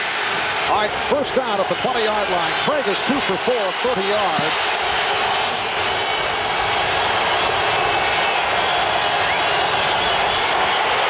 And Craig in trouble, able to line drive it to Dan Dornick across the 25. Good rush by Mike Charles, who was just recently activated this week. Now, this is the sort of play that's really a nice play by the quarterback. He's buying time. Dornick gets held up by Charles Bowser, who's coming over, and it looks as if, hey, he couldn't run his route. Bowser gets in the way. He has to stop it short, cut back the other way. Craig was able to find him and pick up 6 instead of being caught for 6. And it's a second down and 4. 5 minutes gone by. Second quarter. Out of the eye with Hughes in front of Dornick. And it's Dornick. Shy of the first down. Jay Brophy, number 53. First man to get to Dan Dornick, who incidentally will be resuming his medical school classes at the University of Washington on January 21st. That's the day after the Super Bowl, he points out. So if you're gonna play the game, you better make all appointments after the big one. This is where the Seahawks stumbled on their last drive, not being able to pick up the first down with a 3rd down and 1. And again, this Orange Bowl crowd comes to life. It's Hughes.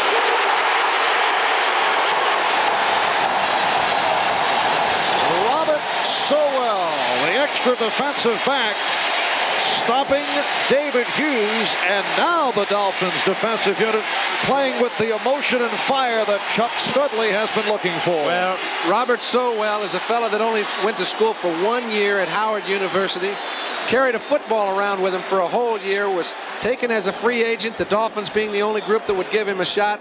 He's paid off handsomely for them, and right now the Dolphin defense is beating the Seahawks at the line of scrimmage. Jeff West, who had been magnificent in the first quarter, is now kicking against the wind. He's averaged 55 yards per punt, high snap, and just did get it away. This is Fulton Walker calling fair catch. 33-yard punt this time by West. And Miami will take over. 8:23 left, first half. It's the Dolphins 14 and the Seahawks 3. Sakes alive, sakes alive. Only Mazda's got a sporty truck with a strictly 95. I just got a sporty truck priced like some base trucks. The Mazda V2000 SE5. Look, it comes standard with a 5-speed, radials and spoker wheels, sporty stripes, step bumper, and dual sport mirrors. Pretty sporty for just $59.95. Sakes alive. Mazda SE5. AT&T is in Boots. How? Our people can show a Texas bootmaker how to expand his business outside of Texas. I wish I'd gotten those boots. I knew you wanted them. By using an AT&T 800 service number, I should have gotten them. His customers can call toll-free from anywhere in the country. He said it's the toll-free call. I want those boots. I'll send them right out. Oh, and thanks. People of AT&T Communications, we're thinking about your business in ways you never thought of. Coming soon, James Mason in his last great performance.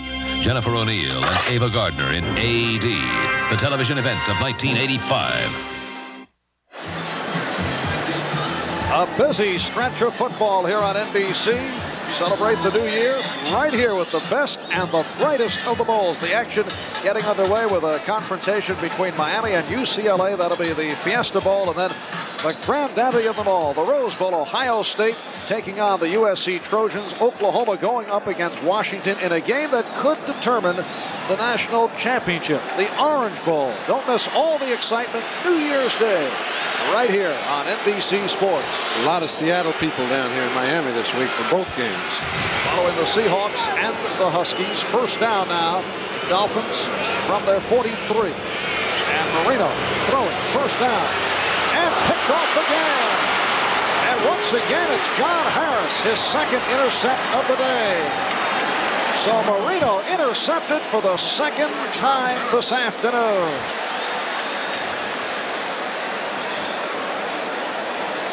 And a Seahawk player is down, Dave Brown, the right cornerback. Well, we mentioned if Dan does have one weakness, it's that he's so confident he will throw the ball into coverage that he really shouldn't. Again, John Harris makes a fine play just being in the right spot. Mark Duper never had a play on the ball. Miami's got their second interception, and the Seahawks have the ball in good field position for the second time. When you first see the Mazda RX-7, you begin to understand why it has become a legend among today's sports cars. Because beyond its classic styling, you soon discover the sheer perfection of its bucket seats. You experience its comprehensive instrumentation and feel the preciseness of its 5-speed. These things alone help make it an exceptional value. But to gain an even deeper understanding of the RX-7, you're going to have to experience roads like these for yourself. Mazda RX-7. Experience it. Begin with raw steel. Shape it with fire, muscle, and sweat. Polish it to razor-sharp perfection.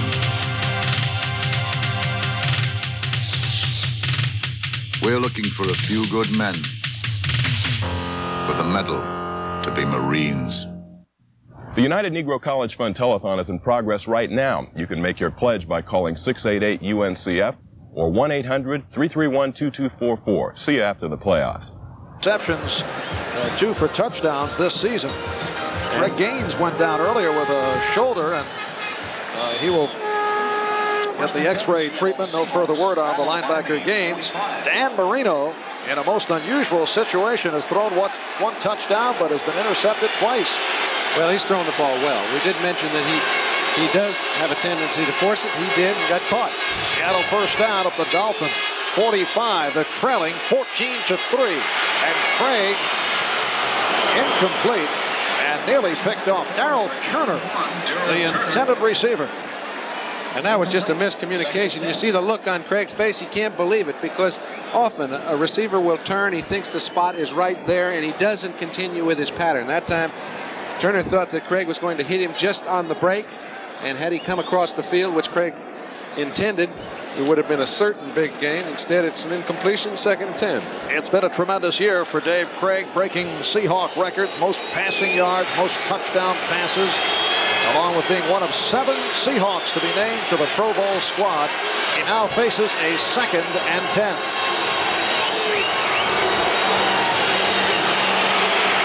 Going sideline and drop. David Hughes upset with himself. And there's Dave Brown.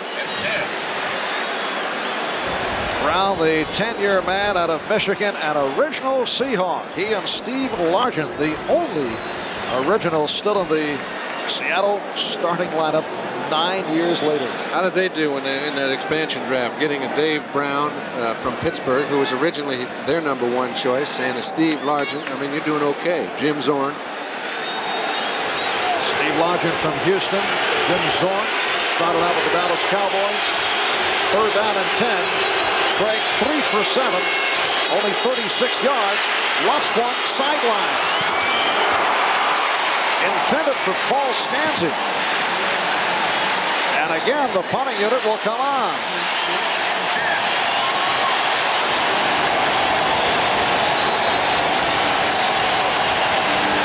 This is just real good coverage by William Judson. One-on-one with Scanzi. The receiver doesn't beat the cornerback. The ball goes back to the line of scrimmage. Good play, Miami. And again, it's West punting against the wind from his 40-yard line. And that's Fulton Walker. Walker back at the 10. Good hang time, and the fair catch again. At the 11-yard line, a 34-yard punt by West, who does the job. Miami will start out from the 11 with 7:44 left in this first half. We looked at a lot of sport trucks, but we bought the lowest priced one in America, Mazda's new B2000 Sport LE.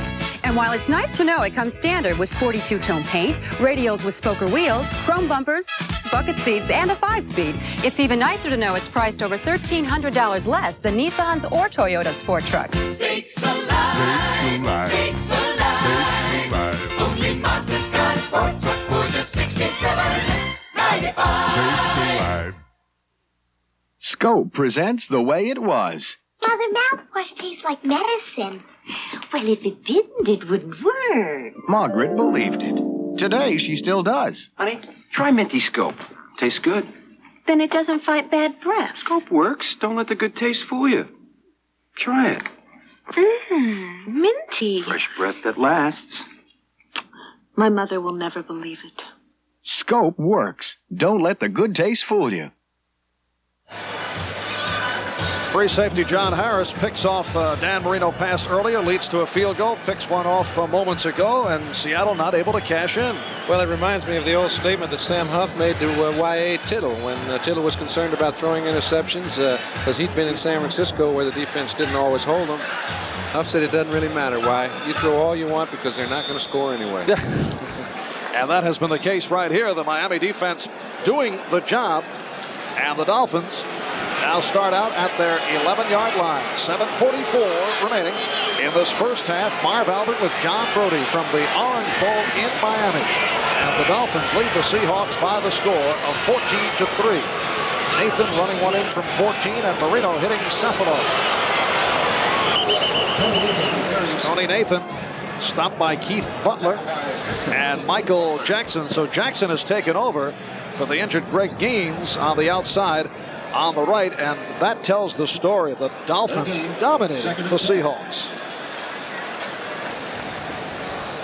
Give you an idea just how awesome the Dolphins are. Out of the 28 NFL teams, Miami finished first in 18 of the 41 offensive categories that the league keeps track of. And number one being score. Yeah. To the tune of a record of 14-2. Second down and 10. Quick release by Marino. Mark Duper for the first down. You notice it didn't it didn't take Marino very long to throw the ball out to Mark Duper on Terry Jackson, who's playing a foreign position to him, Dave Brown being injured.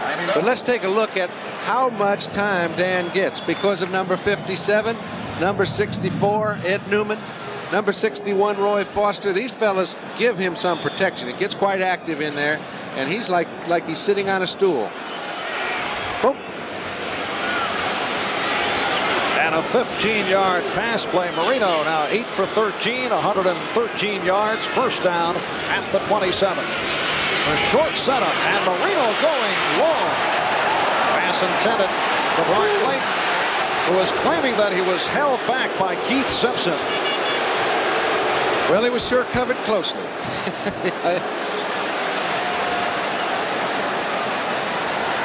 Mark's a talkative young man, and I can remember in the pregame show how he and Marino got into it on the sideline. Dan is a take charge guy, and in his second year, he still runs the whole show, and the players respect that. Mark wants to run the secondary.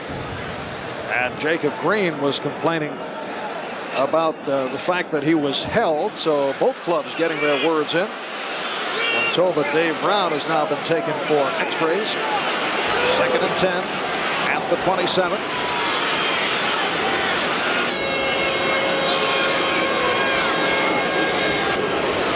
And it's Woody Bennett picking up 3 on the play. It'll be a third down and 7. Shelton Robinson, the inside linebacker, making the stop. And the Dolphins continue to mix up the play selection very effectively with Nathan Bennett, Pete Johnson running for a couple of first downs. Marino throwing the 1 touchdown to Jimmy Cephala. Third and 6. Well, that's why it's so hard to blitz, Dan. I mean, they've got a 7-back situation right now, and they're scared to death to come in there and blitz him because that means they'll have to have one-on-one to the inside receivers, and they don't want to give him that again. And Marino and the Dolphins to this point have converted 3 of 5 in third down situations. Now, Marino wants to talk it over, so the timeout with 5:28 remaining in this first half. We'll be right back.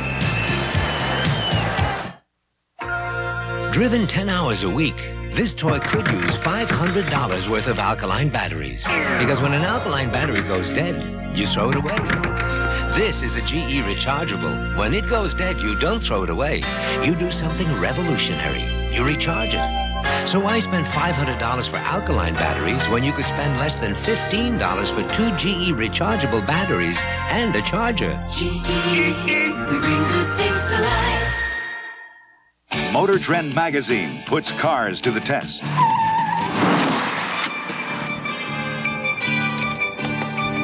And now every test run is made with Shell SU2000 Super Unleaded Gasoline. Patented Shell SU2000 is one of the highest octane gasolines you can buy. And it fights critical engine deposits that can cause knock. Try the gasoline Motor Trend uses. Shell SU2000. If the Dolphins win here today, they would host the winner of tomorrow's Denver-Pittsburgh game next Sunday for the AFC Championship. If Seattle wins, they'll play at either Denver or Pittsburgh next Sunday. Denver and Pittsburgh get the home field because they are the division champs, even though the Steelers finished at 9-7. Denver and Pittsburgh tomorrow here on NBC. Bob Costas and the gang, NFL 84, getting it underway, 3:30 Eastern Time.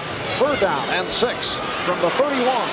Big rush And Marino was able to get it away, although he took a hit. Pass intended for Nat Moore. Well, Dan waited as long as he could. He had no receiver open. The secondary coverage was such that you could see no one in the hole deep.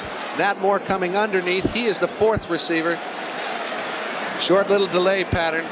Good secondary coverage. And for the first time today, a look at Reggie Roby as the Dolphins are forced to punt. His punts don't have hang time, they have overtime. Has that unusual style, drops the ball chin high so the leg is fully extended when he makes contact, and he really can pop it. Up as well as out.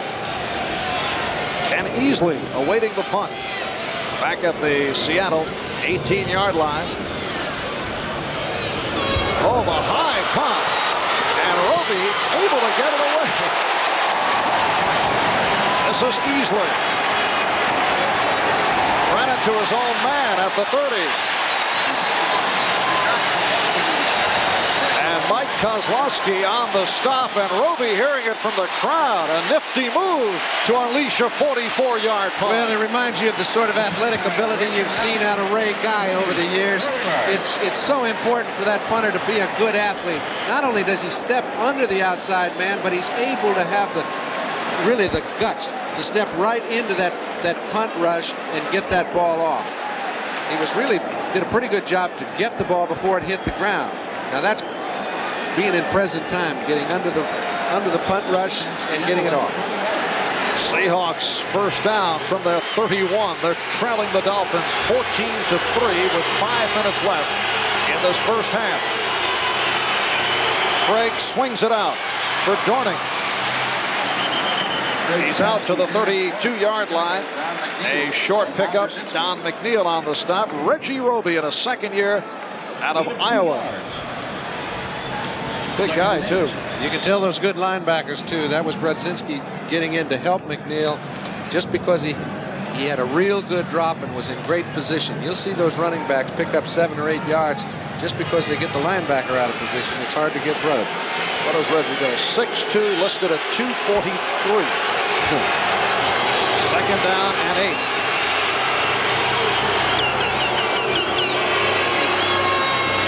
Here's Hughes. And bottled up. Jim Bocamper leading the charge, and the Seahawks just cannot get unraveled on the ground. Well, those meetings those fellas had, and you'll remember, this is the same team that ran the Raiders out of the ballpark last week because of their offensive line's perfection. And whatever they did in that meeting a couple weeks ago, it must have paid off because these fellas are winning at the line of scrimmage, and that's what allows those linebackers and secondary people to do their jobs. That was a closed-door meeting held by the Miami defensive corps. They said no coaches allowed, and it did turn things around somewhat against the Dallas Cowboys in that final regular season game for Miami. Third down and 6. And Craig completes for the first down of Darrell Turner. A 10-yard advance, and the Seahawks pick up the first down. 3.5 remaining in this first half. There's Darrell Turner. They call him Deep Heat, a second-round draft pick out of Michigan State, emerging as a starter in his rookie season, what with an injury suffered by Paul Johns. Well, we know he can go deep, but he showed a lot of ability there to get underneath Paul Langford, who was covering him closely, and Craig had enough time to hit him. First down at the 44 of Seattle.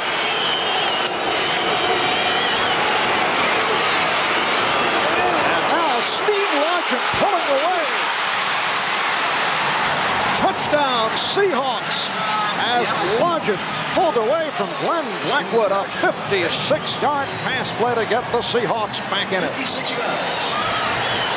That was about as well a thrown ball as you'll find. That was a zone defense, and when Largent made his break, that ball was in the air. It hit him in dead stride. And I think Largent is just as good after he gets it as he is prior. They needed a big play to get him back in this ball game, playing away from home, 11 points down. Ball control, you can file that. They needed a big play, and they got one. Nice move by Largent. Instead of going straight ahead, the swivel. And Blackwood could not chase him down. Now Norm Johnson will attempt the point after. Largent, his second catch of the day. Zorn puts it down. And the Dolphin lead is now cut to 14-10 with 3:23 left in this first half. Number 80, Steve Largent. Little 56-yard reception, but take a look. Now, this ball is thrown right there. When he makes his break, he doesn't allow the secondary to recover on the ball. It's thrown in between the deep middle and the outside middle. Once he catches it, he bounces off both, and they've got 6. We've got another shot. This one's coming right at you. You see Craig has a little lane to throw the ball in, and he makes the most of it. Steve Largent, who has been climbing into the upper echelons of the NFL record book in several categories, as we take a look from yet another angle.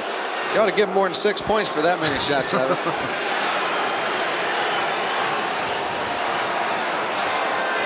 Steve Largent, a trade that Bum Phillips has said on many an occasion he would like to have back. When Bum was head man of the Houston Oilers. John Hadle was a quarterback then, and he pleaded to get Steve into a few ball games, but to no avail. You know, he's labeled as slow by some, but teammate Dave Brown, for one, says Largent isn't a speed burner, but he plays very fast because he uses the speed wisely. And a very tough guy. Yes, he's got it all. Walker, short receivers at the 20, 31 Eddie Hill. Number 40, Mike Kozlowski. Norm Johnson getting set to kick off. Fulton Walker is the deep man.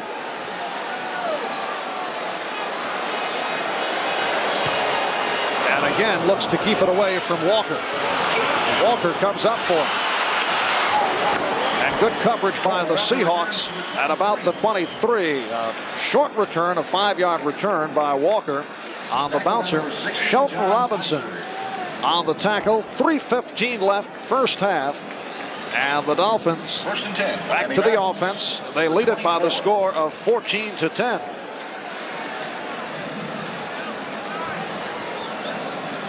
Dan Marino, for the second straight year, the most efficient passer in the AFC. And with apologies to our NBC colleague Bob Greasy, Marino wiped Bob out of the Miami record books very effectively. I think Bob said it. He said, I don't mind him beating it, but at mid-season, that's a little much.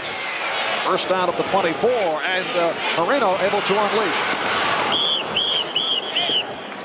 Mark Duper stopped by Keith Simpson. And I'm sure many people note that Don Strock, who is standing on the sideline, has a jacket, a Dolphin blue jacket, and he wears that not because he's cold, as it's obviously 82 degrees. He's not goofy. It's just that he needs to give himself some mark for Marino to see, because he sends in a lot of the plays from the sideline, and it does get a little confused out there. And Shula does look for input from Strock. Shula usually calls first and second down, and then Marino calls the third down play. Right now, second down and 7. Going sideline and able to hit Clayton. Jerry Jackson. Even 7. First down, Miami. And the first down is picked up. Let's take a look at the ability that the top receivers have. Now, obviously, you can't hit him after 5 yards, but he knows he's coming to the outside the whole time. He lets Jackson think he's got him covered to the inside, breaks at just the right time. It's just a little bitty pitch and catch. Picked up 12 on the play. Terry Jackson filling in for the injured Dave Brown. Jackson at the right corner. He played 6 years with the Giants, acquired by the Seahawks during the offseason. And let's see if Marino looks to go that way. He does go to his left again. Mark Duper, and hammered. Loose ball, but it was blown dead as the Dolphins pick up the first down. Marv, you don't even have to look at the numbers when you see a receiver get hit the way he got hit. It was number 45, Kenny Easley. Take a look here. This play looks like it's going for a big gain, as Duper has somebody in front of him. John Giesler, number 79, gets out there, but look at number 45. You think, is he explosive or what? He is Seattle's hitman, a combination of intimidation and speed. Ken Easley, the strong safety. And the Seahawks did jar it loose, but the play whistle dead. Right, and it is a first down, but Mark Duper is not the same man as he gets up after that play. And he's still on the ground. Third reception, 30 yards on the day for Mark Duper.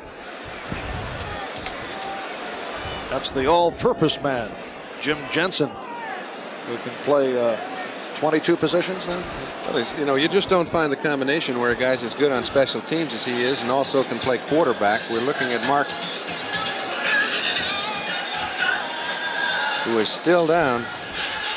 All right, here's another look at that hard hit. Well, the play looks to be so good. He cuts to the inside. Now he's trying to get back outside, but he's got no chance as Easley gets to him. And you can tell he actually did fumble that ball before the ball hit the ground, but it looked like it popped right back into his arms.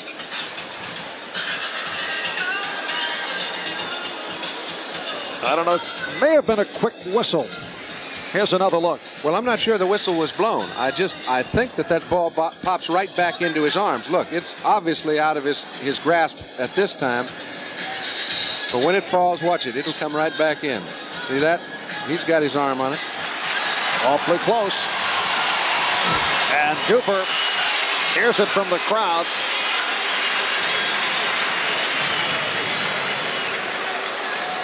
Mark just asked several questions, such as, what is your name? Like, who was that guy? It is a first down for Miami. 1st and 10. At their 48-yard line, 2.5 remaining, first half. Matt Moore has replaced Mark Duper. Marv Albert, John Brody from the Orange Bowl in Miami, where the Dolphins lead the Seahawks 14-10. Tony Nathan to midfield and gang tackle. And again, it's Easley leading the charge. 2 yards. Short pickup as you see we approach the 2-minute warning.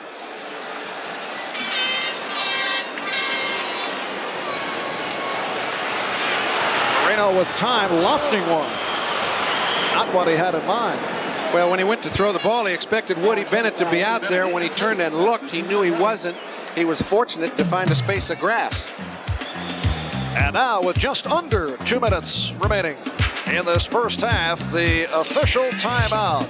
The Dolphins over the Seahawks by 4. The biggest game of all is coming, the Super Bowl. And when Super Bowl 19 is history, it will still live on in this official NFL Super Bowl 19 program. A collector's item, 182 pages with scouting reports, a review of the season, action photos, and more. You can get a copy at the stadium on Super Sunday, or just mail the $5 price to Super Bowl 19, Post Office Box 19, Trenton, New Jersey, 08651. Order yours today. I'm Mel Blunt, here in Mauritania, West Africa, in the village of Tanidra. Here in Africa, victims of a terrible drought are fighting malnutrition and starvation. I've seen the problem firsthand. Agencies like the Red Cross, Salvation Army, and Catholic Relief are working with the African people to solve them. Please help. Join the National Football League in supporting African famine relief. The United Way. This message furnished by the National Football League. The report on Mark Duper is that he suffered a cut inside his mouth that will require stitches, but he will hang in. He will be back. Mark trying to shake it off.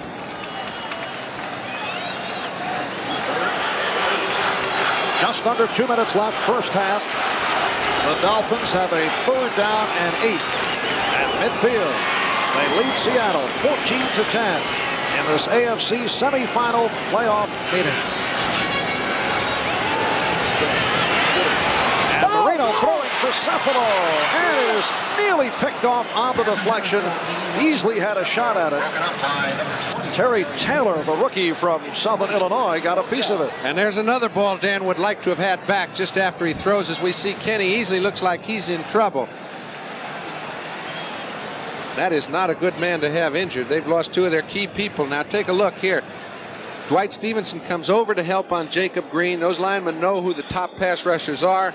They've doubled Jacob a lot, and that's why we haven't seen him near Dan. As it is, Easley has been playing with a finger in a cast most of the season. Second punt of the day for Reggie Roby, who had himself an adventure just moments ago, but did unleash the 44-yard punt. Roby back at his 35. And this time puts one high.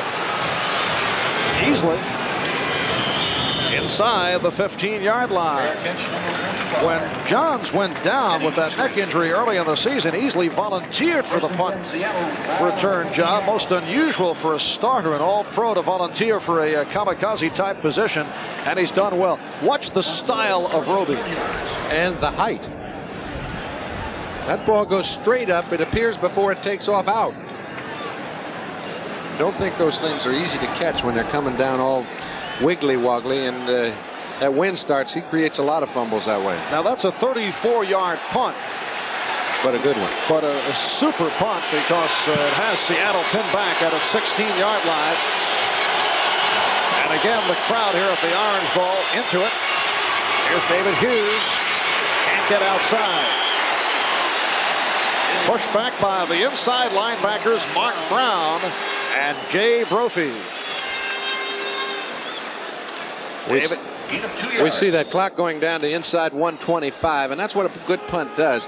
It keeps the team's offense from really attacking, because a couple incompletions and having to punt again would still leave Miami near midfield with over a minute to play. So now they're going to try and take as much time as they can off the clock with a couple runs, and then if they get somewhere, they can go up.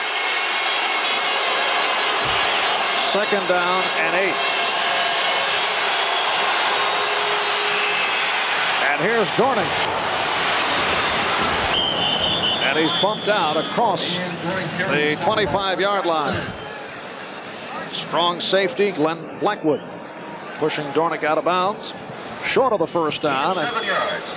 51 seconds remaining. Seattle 3 timeouts left. Miami with 2. And it's a 3rd down and 1. NFL 84 coming up at halftime, hosted by Bob Costas. And we'll also have a live interview with NFL Commissioner Pete Rozelle, who is taking it all in here at the Orange Bowl in Miami.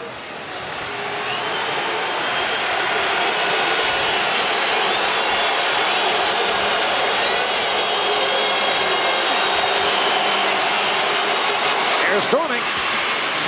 Good power move for the first down. And they'll call timeout. First down, Seattle, tackled by Bob. See, Marv, case in point. Now they've got it to under 45 seconds, but they've still got their timeouts left. They've got the ball in good field position, and they can run right into the half and possibly get some points. But they didn't want to give Miami a chance to get on the board after being unsuccessful.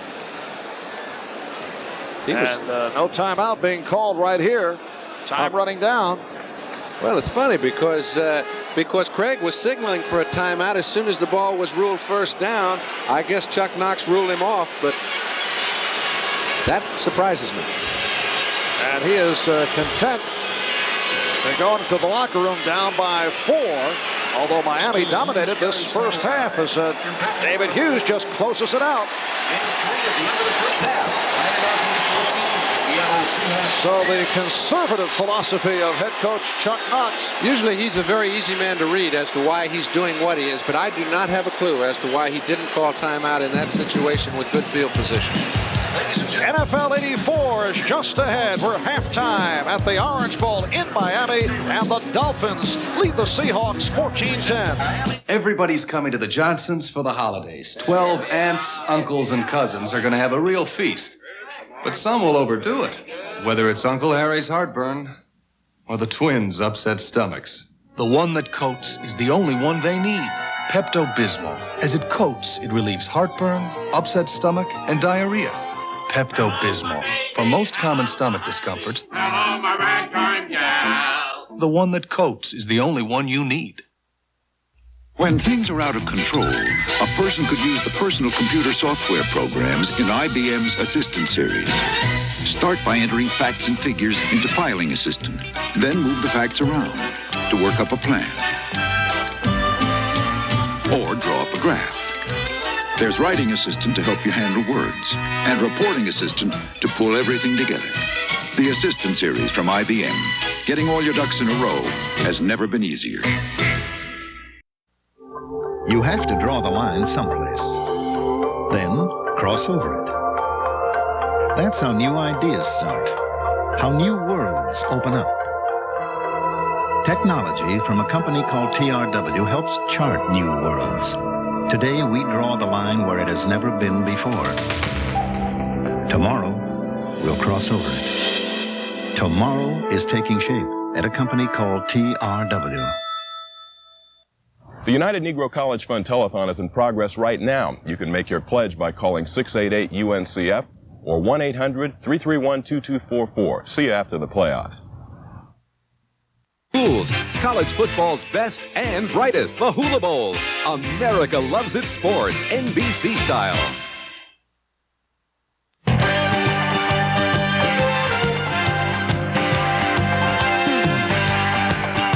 And welcome to the halftime show. Bob Costas back at our NFL 84 studios in New York.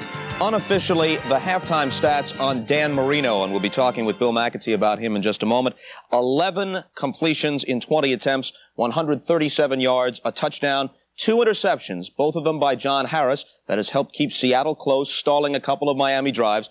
14-10, the Dolphins lead it at halftime. A look at the highlights, an aerial view of the Orange Bowl coming up. This, of course, the place where the Dolphins met their demise last year against the Seahawks. But it starts well for Miami. No score in the first quarter, and Marino finds Mark Clayton, who caught 18 touchdown passes this year.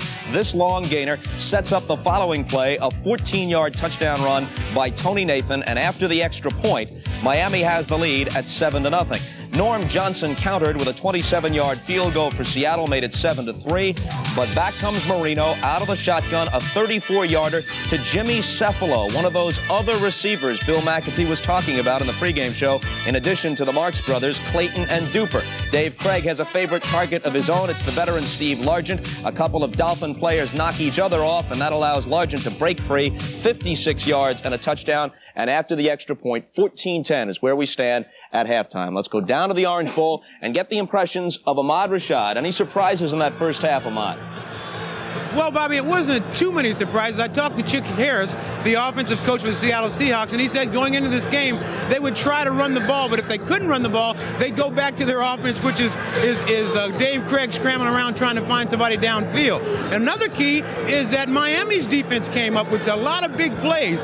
When you think about this football game, you look back at the first half, you got to be impressed with Seattle's resiliency. They got down. They had a lot of concern on those 2 outside wide guys, and all of a sudden, Cephalo gets man-to-man coverage, gets open down the middle, takes advantage of it. They get in for a score. It doesn't kill Seattle. They come right back and get right back in the football game. Ahmad, you mentioned on the pregame show that you felt the pass rush of the Seahawks was one of the keys in the game. That offensive line of the Dolphins, coached by John Sandusky, an excellent group. They protected Dan Marino especially well all year, allowing only 14 sacks during the regular season, and he was not sacked in the first half. That's exactly right, Bobby, but the Miami offensive line matches up well against Seattle's defensive front four because they are as quick. And the thing is, they can't get off the ball and put any pressure on Marino. He's getting rid of the ball, finding open receivers, and that's what's keeping their offense going. All right, Ahmad, thanks very much. We'll be back to you later on in the day. Let's turn now to Bill McAtee. Bill, we talked about Dan Marino on the pregame show. The Seahawks have held him in check about as well as can be expected. You're never going to stop him. You want to contain him, and it seems like they've done that reasonably well. It doesn't seem as though he's hit his normal rhythm. The thing that struck me that Seattle secondary has done a very nice job until late in the second quarter. Duper and Clayton had managed only 1 reception each, and when you can control those guys, that's half the battle. Let's go over to Pete Axthelm. Your pick before the game was the Seahawks plus the points. Are you pleased with the way things have gone thus far? Bob, the goddess of wagering saves her wrath for he who counts his money at the half. So we won't do that. A historical footnote to this game. Tony Nathan, a year ago in this very same game, going into it, Don Shula knew Tony was useful, worked hard, but he's slow. Tried to replace him with the late David Overstreet. David Overstreet, of course, who died in the offseason in a car accident, fumbled in that game at the beginning of the third period. It turned the game around. It was the key point in Seattle's victory. Now, a year later, Tony Nathan isn't any faster, but look who's running the ball more than anyone, who's receiving more than anyone, Tony Nathan. Shula sticks with guys he knows can produce. Of course, Uwe von Schamann may put that to the test. Now, on the pregame show, you said that you expected Chuck Knox to get away from that ground Chuck offense, open things up a little bit. Which he certainly did, except for the last few seconds of the half. I kind of thought, as John Brody said during the sequence, that they might try and scramble down for a field goal, but perhaps that's a sign that he feels they can do some things with the Dolphins. I said earlier that I think it's going to be a high-scoring, exciting game, and certainly nothing's happened to change that. The winner of this ball game, whoever it might be, do you make that club the favorite to represent the AFC in the Super Bowl? Well, if Miami wins, certainly. If Seattle wins, we have to remember they're still on the road, and if they should have to go into Denver, well, let's face it, Bob, I've never been right in a Seattle-Denver game, so why should I start picking a week in advance? I still have to be wrong again if they play. You know, we have to give you some credit. As much as we kid you, you were around 58% this year against the spread, and that's not a bad call. We'll be back to talk with Commissioner Pete Rozelle when we continue, following these messages from your local stations.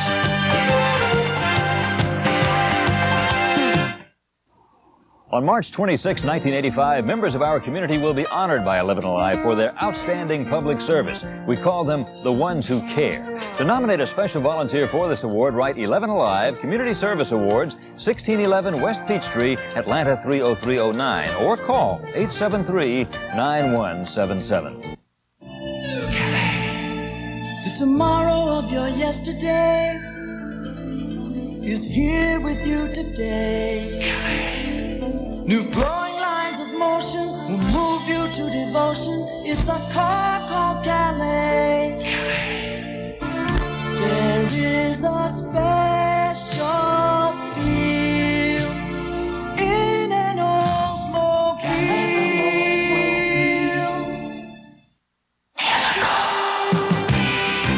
The only difference between these 84 Corvettes is the gasoline they're using. This one accelerates faster with Amoco Premium Lead-Free. It's the highest octane lead-free you can buy, and the same high-performance gasoline that helps solve engine problems like knock and run-on in your car.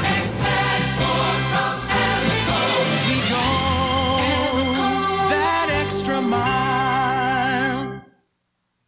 Season's greetings from our family to yours at 11 Alive. Another divisional playoff game coming up tomorrow, of course, on NBC. The scene will be Mile High Stadium in Denver. The Broncos, the champions of the AFC West, going against the AFC Central Division winners, the Pittsburgh Steelers. Here's a preview of tomorrow's AFC playoff game. The last time the Steelers and Broncos met, it was in the opener of the 1983 season at Pittsburgh. The game marked the woeful NFL debut of John Elway. He was just 1 for 8 passing before the Steelers forced him out of the game. But since then, Elway has developed into one of the AFC's best quarterbacks. He threw for 18 touchdowns this year. His favorite target, of course, is Steve Watson. Elway led the Broncos to the AFC West title with a record of 13-3. He's a multi-dimensional quarterback. We're going to have to contain him without question. We can't let him roll out back there, and he throws the ball as well as I ever seen anybody on the run. I mean, just zaps it right in there. We're going to do something to contain him and keep him in the pocket and make him throw from the pocket so it won't put so much pressure on our secondary. Shell is the NFL's leading active interceptor, and he victimized Elway on this play in the game back in 1983.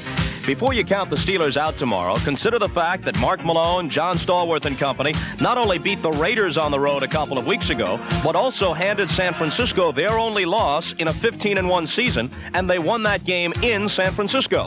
And of course, there's always the added possibility that a loose lips might sink Denver's ship. Bill McAtee groaning over there about the pun. Now, we're groaning about this fact. We have to apologize to you. We had hoped to have Commissioner Pete Rozelle on at halftime with an interview for you. We thought it would be an extensive interview. We had some technical problems. Commissioner Rozelle was there in the booth. However, we were unable to make the kind of contact with him which would have been necessary to provide some kind of coherent interview for you. So we hope to possibly have Commissioner Rozelle on either on the postgame show today or perhaps later on in the playoffs. We apologize to you. Right now, we'll go back to the Orange Bowl right after these messages.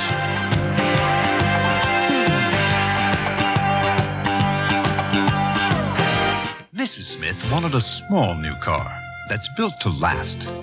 Mr. Smith wanted a big new car with room for 5 and lots of suitcases and German engineering.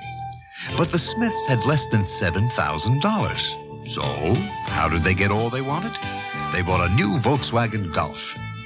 Buying a Volkswagen has always been smart, but buying a new Golf is simply brilliant. Golf. It's not a car, it's a Volkswagen. Mount Hood, Oregon, and Old Milwaukee both mean something great to these guys. Mount Hood means the best summer skiing in America. And Old Milwaukee means a great beer. Cold, crisp Old Milwaukee beer and smooth, golden Old Milwaukee Light. Old Milwaukee. And Old Milwaukee Light.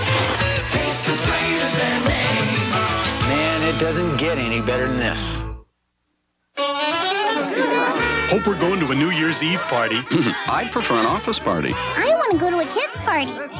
McDonald's Chicken McNuggets 20-pack. Tender chunks of chicken. The life of any holiday party. How do I look? Delicious. Golden brown is your color. Whoopee! Let's go to a sleigh ride party.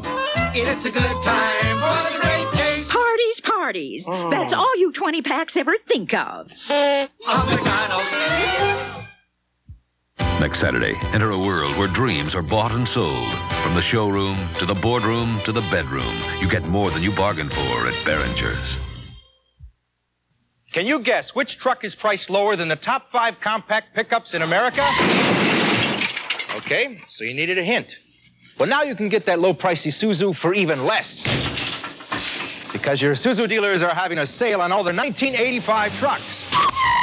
And when Isuzus go on sale with factory incentives, you better be ready to move fast. See your local Isuzu dealer for his price and terms. Star Trek Marathon, tonight at 2 on 11 Alive.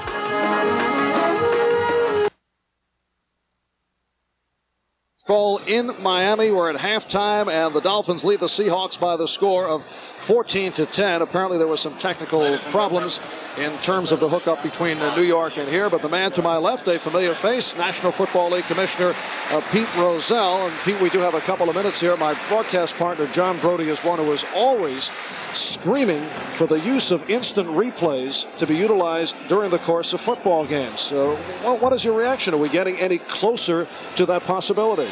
We experimented about 5 years ago, I think, Marv, and the problem is adding time to the game.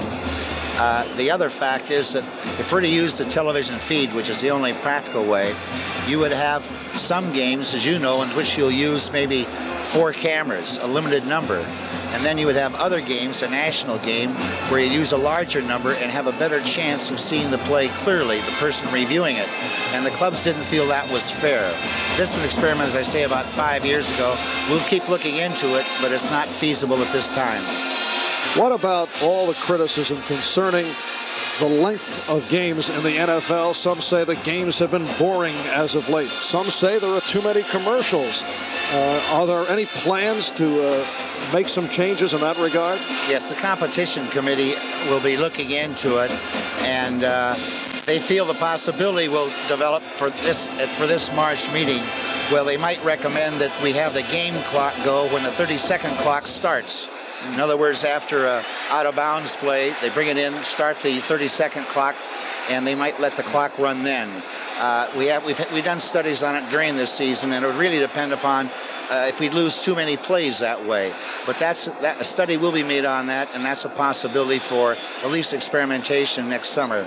Now, last year, I felt the NFL was hurt by the fact that you would not move up the draft, hurt by the fact that you lost several key players to the USFL. At times it seemed to be a stubborn attitude that this is where the draft is and this is where it is going to remain. What is the approach to the draft that is upcoming? Well, certainly some of the players that signed early with the U.S. Football League did hurt. But there weren't that many when you consider we have 28 teams and a total of 1,500 players to stock. The clubs, we talked about it again, and the clubs felt there's an advantage in having a longer period to evaluate the players. In other words, draft around the end of April will give them a chance to make a better picks. And they thought that was the better thing to do again this year. What's the reaction to what has taken place here during the course of the first half? I think Seattle very fortunate to be within 4 points. They're a strange team. They're very steady, very tough defensively, and they just sort of hang on. And that's what they did the first half, but we'll see what happens. Commissioner, thank you for stopping by. Thanks, Marv. All right, NFL Commissioner Pete Rozelle. As we get set for the second half, the Miami Dolphins leading the Seattle Seahawks by the score of 14-10. And Uwe von Schaman getting set to kick off to the combination of Cullen Bryant and David Hughes. All Miami in the first half statistically. Yet the Seahawks able to battle their way back off the combination of Craig and Largent. And one of the up men, Mike Tice, the 6'7" tight end, on the return out to the 35-yard line. And we take a look at the first half statistics. Time of possession. In fact, the Seahawks did close in the second quarter. Well, after early in the ball game, getting off to a 14-3 deficit, the Seahawks played very well in the second quarter, Marv, and they started to move the ball a little bit better on the ground. They're still not dominating by any stretch of the imagination. They've thrown the ball for about 85 yards. So offensively, this game has not been taken by either team. First down at the 35-yard line, and Dave Craig to throw, and able to complete to Darrell Turner for a first down at the Miami 46-yard line. And if you remember, late in the second quarter, Craig and Turner had a little trouble communicating. This time, Turner, when he makes his break, comes underneath. It's a double coverage situation. He comes underneath, stays on the run, picks up the first. And he picked up 19 yards in the process. Darrell Turner, the rookie from Michigan State, collecting the first down at the Dolphin 46-yard line. We are just underway, third quarter. Now Hughes on the reception. David Hughes stiff-arming his way to the 38. Glenn Blackwood, the strong safety, on the stop. And when you have a strong safety out there picking up the flat area, you know it's an inverted type of a zone in which the strong safety comes up and plays the short outside, but he did not get there in time, primarily because Steve Largent was down the field. Second down and 2. Seattle Seahawks at the Miami Dolphin 38-yard line.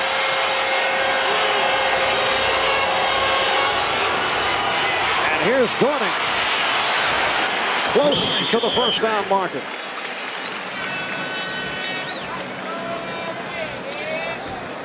Tackled by 53, Jay Brophy. Short yardage has been very tough for the Seahawks today, as they were very good at it last week. They've been that ineffective this week, and I think a lot of that has to do with the linebacker play. Take a look at Jay Brophy. He gets into the hole before the back has a chance to. Now Hughes is a good blocker, but he got nowhere trying to handle Brophy that time.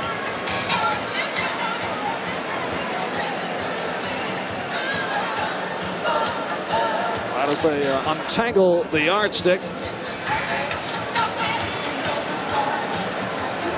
It is just short on the first down. It'll be third down and inches. Steve Largent in a conversation with head coach Chuck Knotts.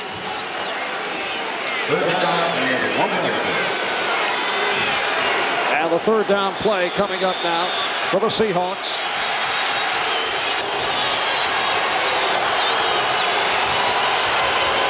Dorning and Hughes are the running back. It's Dorning's second back coming through, and he has it. And Dorning carries.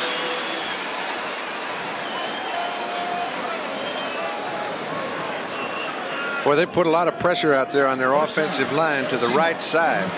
Bob Pratt, Bob Kreider, all short yardage situations. They've come to their right. That time they made it.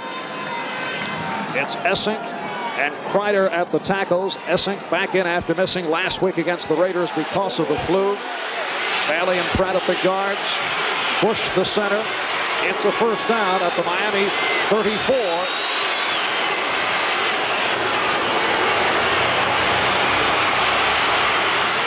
The sidearm pitch to Dornick. And a very short pickup. Doug Betters was right there along with Jay Brophy. Well, that pattern got fouled up as Charlie Young was standing right next to Dornick when he caught the ball, and there are no patterns where two receivers are standing on the same space. Craig does that pretty well, though. When he gets in trouble, he goes the right way. He makes the decision to get out of trouble into an area where he has a receiver coming open, and he does that a lot. And he has done a job. Dave Craig took over as the starter for the Seahawks the 9th week of last season. Since then, Seattle has a record of 20-8, including the playoffs. 2nd down and 9. That's Largent in motion. Comes back to Craig. Off the deflection. All right. So the completed pass to himself. New quarterbacks will do anything to help the completion percentage. Well, generally, you're not in a position to catch the ball and gain any yardage, but he's got all his offensive linemen are picking up in the right spots. And you remember in the Super Bowl a couple years ago when Joe Theismann made a great bat of a ball that was popped up and it led to their victory. So just being alert helps. 3rd down and 7.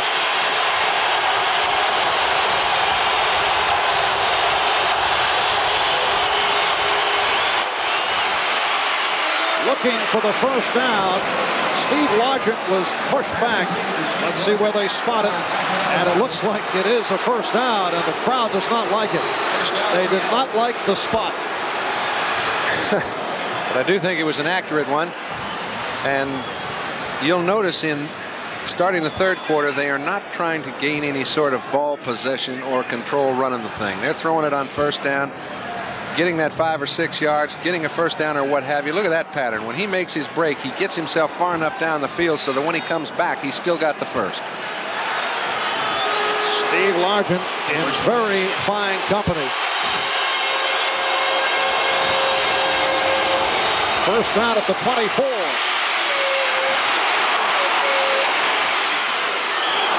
And it's Largent coming back to scoop it up. Incomplete. It is ruled no catch. But he makes it look just like it was a catch all the way. When you come up, sometimes you get a call when the official's in a bad position. And the official is to the right sideline here. Largent's back shelters the official from seeing the ball cleanly. He made a good call because he looked to the man coming down the line from the other side. That ball just barely tipped the ground. He had to defer to the other official. Watch this. See that? Well, that's... he gets a lot of calls there, though. That's the type of play that we were talking about at halftime with NFL Commissioner Pete Rozelle. Of course, that was more obvious when you take a 2nd and 3rd look. All right, Craig throwing end zone and overthrows, intended for Byron Walker, number 89. Covered by Don McNeil. I give these officials a lot of credit today throughout the first 2.5 quarters of the game. Now take a look here. They're not making these real close calls. Now heretofore, Gerald Small making that contact down the field would have been called.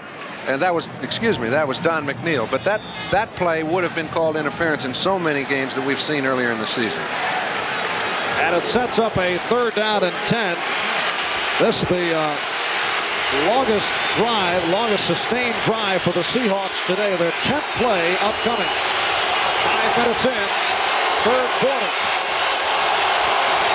Dolphins 14, Seahawks 10. And Craig going sideline. Broken up. William Judson, the right cornerback, keeping it away from Paul Scansey. And here's Norm Johnson. There's William Judson, 3-year man from South Carolina State, helping to stop this long Seattle drive. And he's been in a one-on-one situation when they've blitzed. And you could see the game plan said, okay, Craig, we're going down to Scansey whenever they blitz one-on-one with Judson. Judson's been the better player so far. Johnson hit from 27 yards away in the 2nd quarter, his only attempt. This from 42 yards out. You can see the slight angle. It's to the right. Here's Jim Zorn awaiting the snap.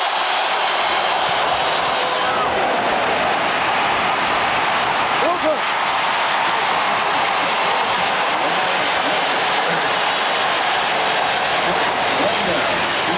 A rare miss for Norm Johnson, who is 21 for 26 on the season.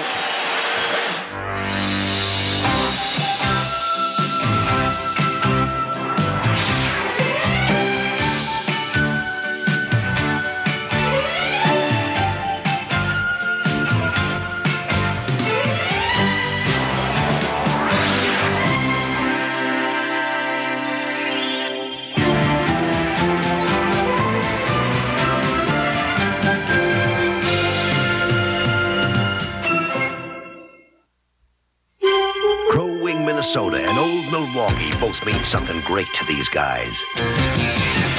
Crow Wing means Northern Pipe, big and mean, and Old Milwaukee means a great beer, cold, crisp Old Milwaukee beer, and smooth golden Old Milwaukee Light. It's a beauty. And Old Milwaukee. And Old Milwaukee Light. Taste as great as their name. You know, it doesn't get any better than this. Today's game is brought to you by Ford and your Ford dealer. Have you driven a Ford lately? By Old Milwaukee and Old Milwaukee Light. It doesn't get any better than this. And by McDonald's. It's a good time for the great taste of McDonald's.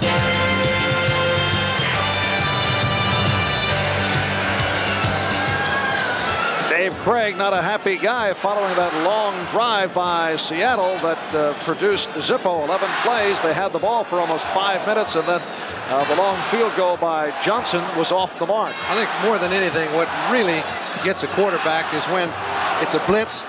His offensive line and backs pick up the blitz. He's got a one-on-one situation, and they come away with nothing. And that's happened 3 times today. Craig 11 for 19, 143 yards to this point. Norm Johnson, who moments ago missed from 41. Earlier he hit from 27. And the Dolphins take over at their 24. Dan Marino checking it out. He has Nathan and Bennett in the backfield. And he goes sideline. Nice catch by Nat Moore. Keith Simpson on the coverage. It sets up a 2nd down and 4. Nat Moore still a valuable possession-type receiver. And boy, can he be used when you've got a gun like Marino back there. Dan takes a couple steps. He can throw the ball moving backwards as well as any quarterback I've ever seen. I thought Terry Bradshaw had it down, but this man, I think, is even better. That combined with that quick release, that's Moore in motion, and it's Nathan. Actually inadvertently hit down by his own man. Keith Butler also involved. And a 3rd down play upcoming. 3rd and about 5. Nathan opened the scoring in the first quarter with a 14-yard run. 27-yard field goal by Norm Johnson cut the Miami lead to 7-3. Then it was Marino to Cefalo on a 34-yard pass play. The Dolphins at that point led 14-3, but Craig to Largent for 56 yards, cutting it to where we are at 14-10. Tony Nathan on the reception for the 1st down inside the 40. Don Dufek, backup defensive back, on the tackle. That's right. Now he's a back. We've seen 7 defensive backs trying to contain Marino. This is a one-on-one pass play. He's got Nathan and Dufek right on the break. He gets rid of the ball. Dufek slips. When Nathan makes his break, easy 1st down. Marino is 13 for 22, 154 yards, intercepted twice, and he's thrown for 1. And good coverage of Mark Clayton with some extracurricular activity. Terry Jackson jawing away with Clayton. Jackson replacing the injured Dave Brown at the right corner, so Brown still sitting it out. Well, Terry Jackson's an excellent one-on-one cover man, and that's a real plus for a team to have 3. But to lose Dave Brown hurts them a lot, particularly when you're using as many defensive backs as they are in this ball game. And again, they had 6 in there on that play.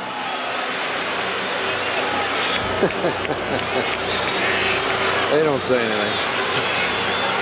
8 minutes left. Third quarter, 2nd and 4. And here's Bennett for the first down.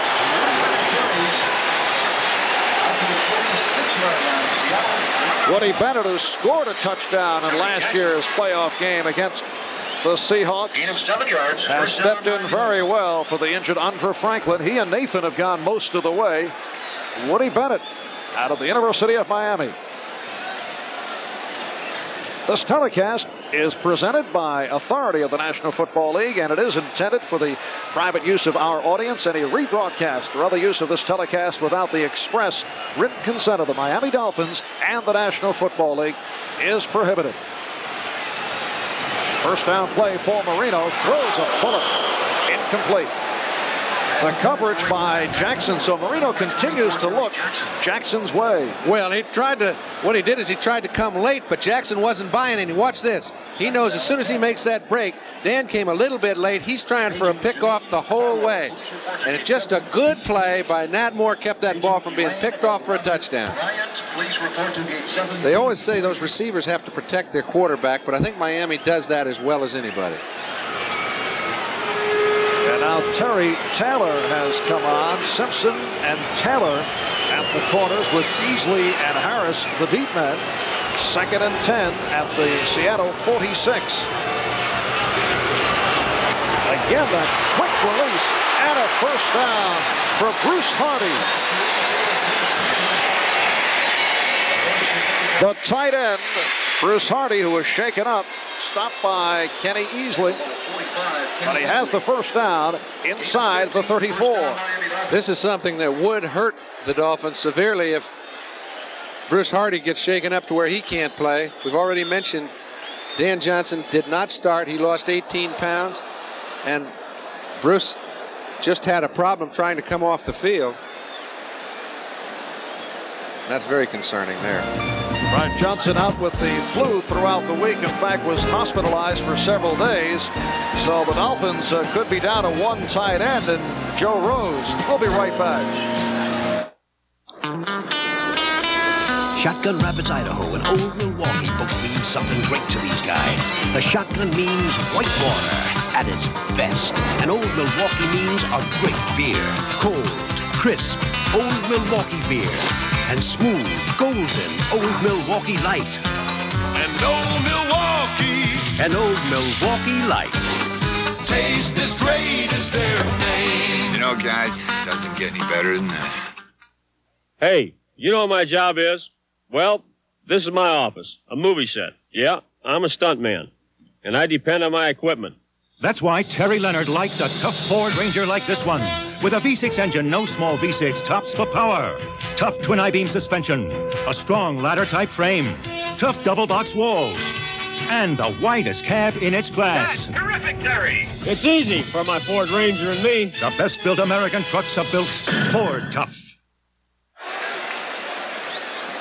Bruce Hardy's on the sideline now. Shelton Robinson made the play originally. He got loose, and Kenny Easley again. That's 2 players he's been very rough on today. Earlier, Mark Duper barely got up. Bruce Hardy tried. With your help, we can build a stadium which all South Floridians can be proud. Duper is back in the lineup. He needed some stitches inside his mouth after he took a shot earlier. And now Moore is to the left. And Clayton right. So Hardy to the sideline. Jeff Rose is the tight end. First down at the 33. And here's Nathan knifing his way across the 30. Stopped by the inside linebacker, Shelton Robinson. Seahawks have Green, Nash, and Bryant up front. Schultz, Robinson, Butler, and Jackson, the linebackers. And there is Bruce Hardy, 7-year man out of Arizona State, who a moment ago caught his first of the day, a 13-yard pass play, but he paid for it dearly. 2nd down and 6. And now Jim Jensen is lining up as the second tight end. The man who can play all over the field. Jensen is now in a tight end. And this is Rose for the first down. And a flag thrown. A late hit by the Seahawks. And rightly so. John Harris knew he had a tough man to handle him, Joe Rose. He may have forgotten where the sideline was, but it's going to cost him. That's the first reception for Joe in quite a while.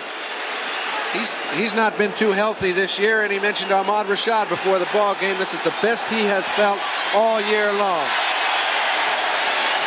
Well thrown ball. Gives Rose a chance to do something on number 44, John Harris. Harris got called for roughness. 44, defense. First and goal. So the personal foul on Harris, setting the 1st and goal inside the 8. And Marino enjoying a splendid drive. He's 5 for 6 for 50 yards. You mentioned the injury suffered by Rose. He's come back from a separated shoulder, although it is still bothering him. He's been considered Miami's receiving tight end. In that last alignment, it was a combination of Rose and Jensen at the tight end positions. Timeout called by the Dolphins. 6 minutes, 7 seconds left. 3rd quarter. Miami when we resume with the 1st and goal at the 8. Don't believe everything you hear about the revolutionary new Volkswagen Jetta. The rumors about its roominess. Wanna live? The exaggerations about its German road car handling. And its trunk space.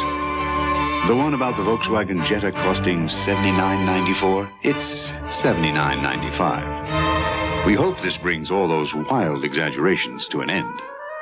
Jetta, it's not a car, it's a Volkswagen. Driven 10 hours a week, this toy could use $500 worth of alkaline batteries. Because when an alkaline battery goes dead, you throw it away.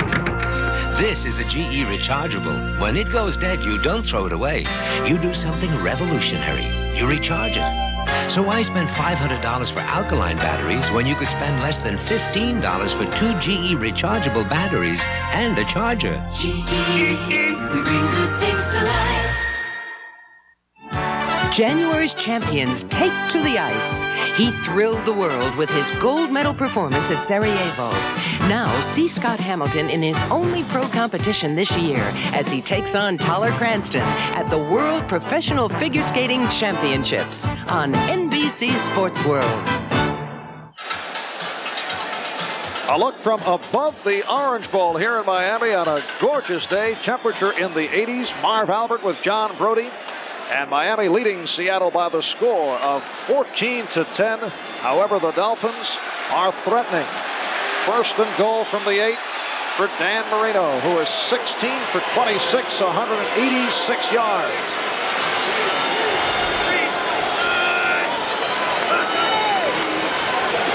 And Marino firing sideline. Matt Moore. You know what I've noticed, Marv? Is he coming up to the line of scrimmage, Marino's licking his fingers like, hey, we don't care if you know I'm going to throw it or not. We got a one-on-one situation with Nat Moore, who runs a fine pattern, and I'm firing it. And Nat Moore out of bounds at the 3. So Moore has come on and done very well in the absence of Mark Duper. And it is now 2nd and goal from the 3. That is Moore in motion. And Pete Johnson is stopped by Dino Mangiero, the nose tackle, stopping Johnson, who had succeeded in his 2 earlier drives, picking up 1st down. That's right. When they were in close, Miami was winning at the line of scrimmage. They did not on that occasion. 3rd and 3. Pitching Detective John Rodriguez. Normally a throwing down. If they get within a yard, I would imagine on 4th down, they will try to go for it because 7 points, there's still only 1 touchdown ahead. They need 6. And Joe Rose is back at tight end. He's going to run it in. Nope, he fires it. Incomplete. It was deflected, but a penalty flag throw. Jacob Green got a piece of it.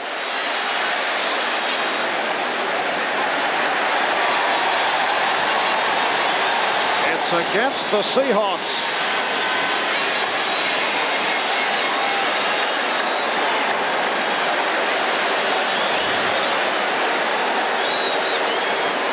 We saw Chuck gesturing for his group to stay low. Obviously, when it's first down on the 1 yard line, Jacob Green got a piece of this ball.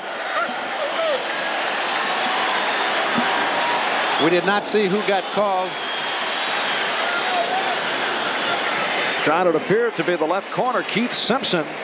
Knox was complaining that the ball was deflected, and that should have negated the penalty. That's right. However, it is now a first and goal. They spot it at the 1. Off the call against Keith Simpson. And a big defensive play by Michael Jackson, stopping Woody Bennett. So Michael Jackson on the field because of the shoulder injury suffered by the right outside linebacker Greg Gaines, and we have not seen Gaines since back in the first half, but Jackson has come out and played well. Well, you just don't know what kind of reaction Michael Jackson's going to have playing for the first time in quite a while, and he's rid all doubt. This is the 13th play of this drive. This after the Seahawks controlled the ball the first 5 minutes of this third quarter. Second and goal at the 3. Reno had time. Touchdown. Bruce Hardy. Back in the lineup after he was shaken up moments ago. And a flag has been thrown.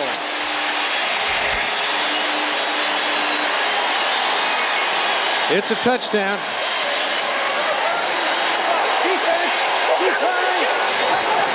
Oh, Kenny Easley is very upset.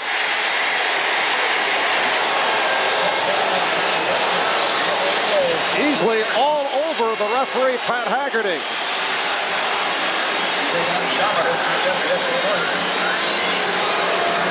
A flag against Seattle. So the touchdown stands, and the Dolphins move in front by the score of 20-10. It's funny how many times, though, a reaction like that from a fella like Easley gets everybody pumped up. They're down by 11. They need something to happen good for them. And here is Von Schaman looking to add the extra point, and he does. 4 minutes, 25 seconds remaining in this third quarter. In the sunshine of the Orange Bowl in Miami, Marino connecting with the tight end Hardy, and the Dolphins lead the Seahawks by the score of 21-10. What do a zipper company in Pennsylvania, a gear manufacturer in Michigan, and a nationwide shoe corporation have in common? They, like thousands of other businesses, have chosen IBM Business Computer Systems to control distribution, speed order processing, and turn out products smoothly. Whatever business you're in, whether you're in zippers, the gear business, or you run a shoe company, an IBM Business Computer System can help. This is the time of year when we gather from far and near, and we welcome the season in. Let all the love begin. And the jokes you tell, and the songs you sing, and the sight of your smile still means everything. And I finally get to say, I think of you every day. Happy holidays, Coors to you. From the people at Coors. The United Negro College Fund Telethon is in progress right now. You can make your pledge by calling 688-UNCF or 1-800-331-2244. See you after the playoffs.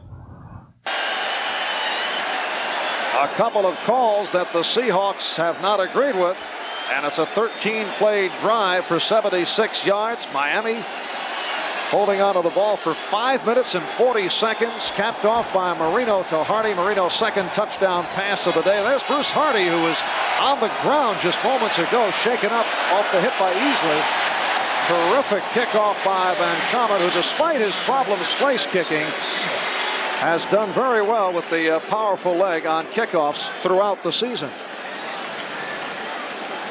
And here's Dave Craig back on. Seattle starting out from their 20-yard line with 4:20 remaining in this third quarter. Just a reminder that later on we'll be selecting the Michelob Light Most Valuable Player for today's game. Don Shula and his Dolphins now leading the Seahawks by the score of 21-10.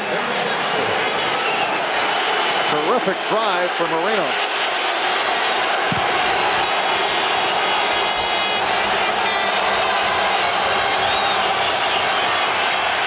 Craig throwing, first down, and it's deflected. So Craig having some problems delivering the football. He had one batted back to him. In that last series, he was looking for the tight end, Charlie Young. Usually it happens when a man is getting pressure and there's not much space between the defensive lineman and the quarterback. On that occasion, it was just simply a case of betters and being 6'6", getting his hand in the right spot. That's why a quarterback needs a throwing lane when you're throwing inside.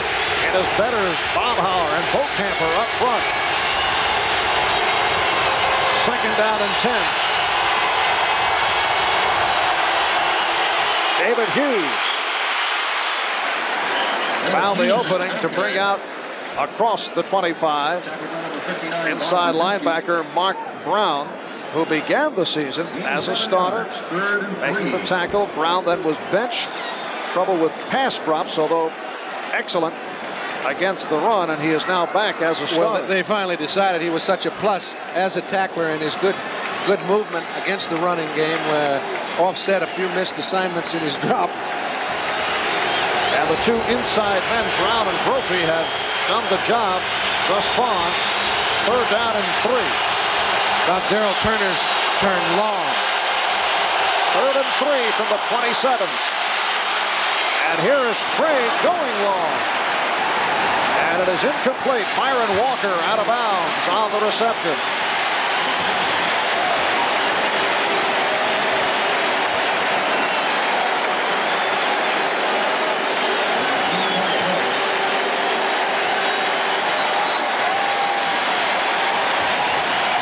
So the punting unit coming on. Apparently a flag thrown, yes, against Seattle. And of course declined by Miami. The hold indicated.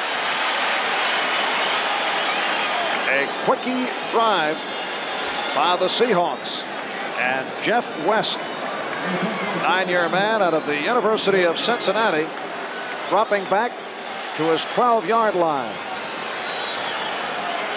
And here's Fulton Walker. West, not a guy who will dazzle you with the high average, but he's put this 24 punts inside the 20. This is a short kick. Bad kick by West. And it's off John Kaiser, backup linebacker. Good for 6 yards, I think. Unofficially, we have it as a 14-yard punt by West, who, remember, started very fast. His first 2 punts were 50-plus. Let's try to shake this one off. Miami will take over at the Seattle 34-yard line. Hey, could I tap some of your computer expertise, son? So you finally gave in? Yeah, for starters, how does the disk fit into the disk drive? Okay. The Army can train you to program, operate, or fix computers. What does the printer interface do? It lets the computer talk to the printer. They talk to each other. What do they say? And then there's a telephone modem hookup. And the computer training you get is yours forever. Be all that you can be. Like you're not going to be the only computer expert in the family. Find your future in the Army.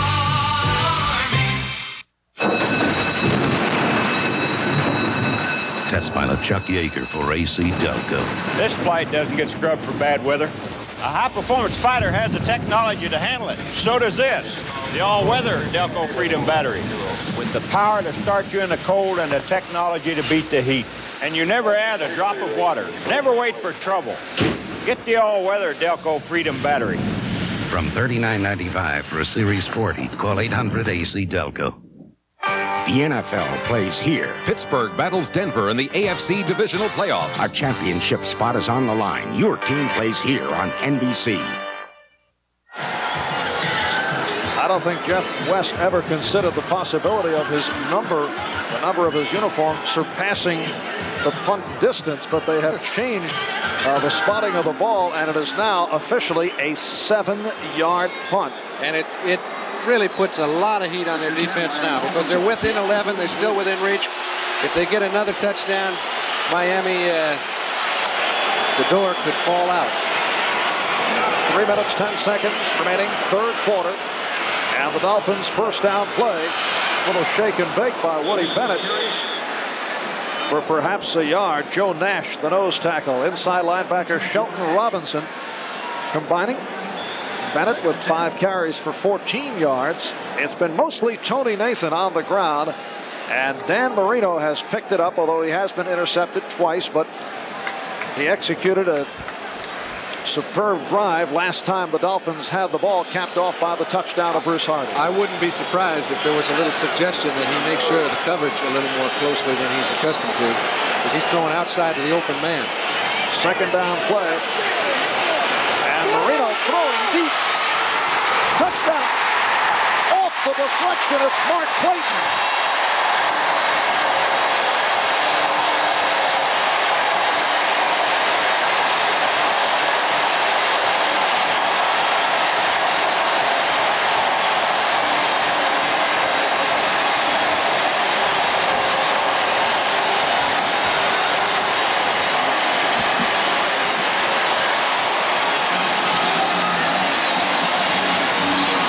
A 33-yard pass play. Clayton playing the deflection off the cornerman, Keith Simpson. I take it back. There are no amount of defenders that I would keep from throwing the ball to Clayton about. Anytime he beat a one-on-one coverage that was absolutely perfect by Keith Simpson, he's beat double coverage. It doesn't seem to matter whether he's open or not. And Uwe von Schaman adds the extra point as the Dolphins pull in front by the score of 28-10.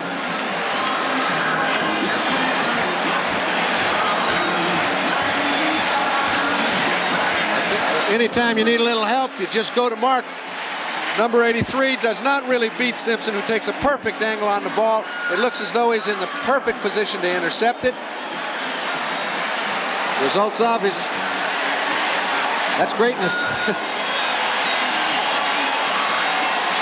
Mark Clayton, a man who spent last year during the course of the playoff game with Seattle watching it from the sidelines. In fact, he caught only 6 passes last year, his rookie season, 8th round draft pick out of Louisville.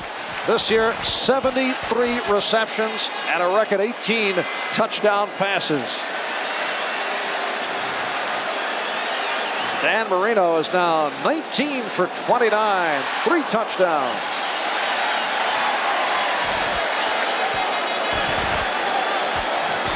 He knows where the Super Bowl is. And the kickoff by von Schaman. Again, making it difficult to handle on the hop. It's Hughes out to the 20. So Hughes to the 22 with 2 minutes 16 seconds left in this third quarter. Charles Benson on the stop.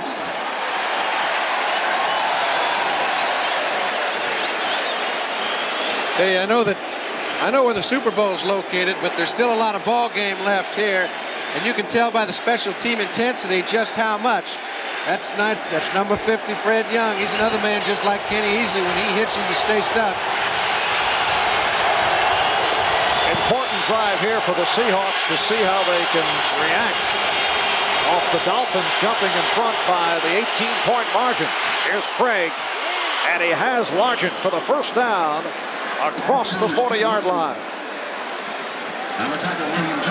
It's a 19-yard pass play. Judson on the stop. The sign of a good quarterback is when you are down by 17 or 18, as they are now, your quarterback never loses faith in his group. And you can see then they get a completion. Craig saying, hey, come on, fellas, let's get back in the huddle. Let's get humming. And it kind of filters through the whole squad. Ogden with 4 catches today for 107 yards, including a touchdown. First down at the 42.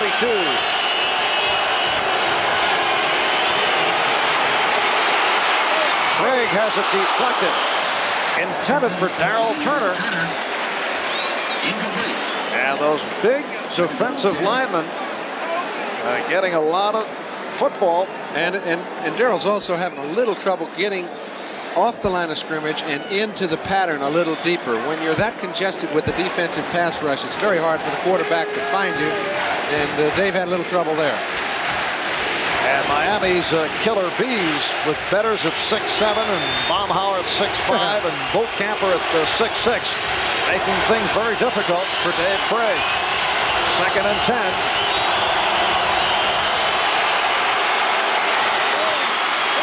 Going for the tight end, Charlie Young, who nearly came up with a beauty.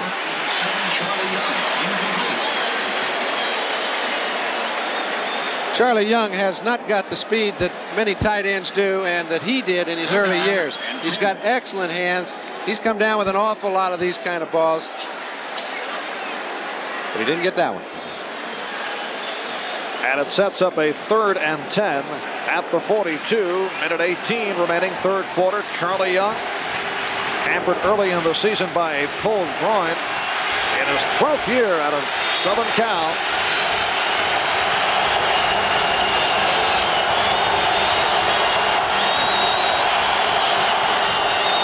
Scansy in motion. Craig had to rush it as Scansy, but short of the first down. Paul Langford, the left corner, on the tackle of Paul Scansy. Now, I don't say that they should, but this is the time in a ball game where it looks like the outcome is starting to be determined, where one big play by Seattle could get them back in it. 4th down and 3, wouldn't be a bad time to have a go at it. And the Dolphins have to feel very good about their defensive effort today. That's the question mark coming in, particularly against the run. But Brown Chuck has not gotten off to this point.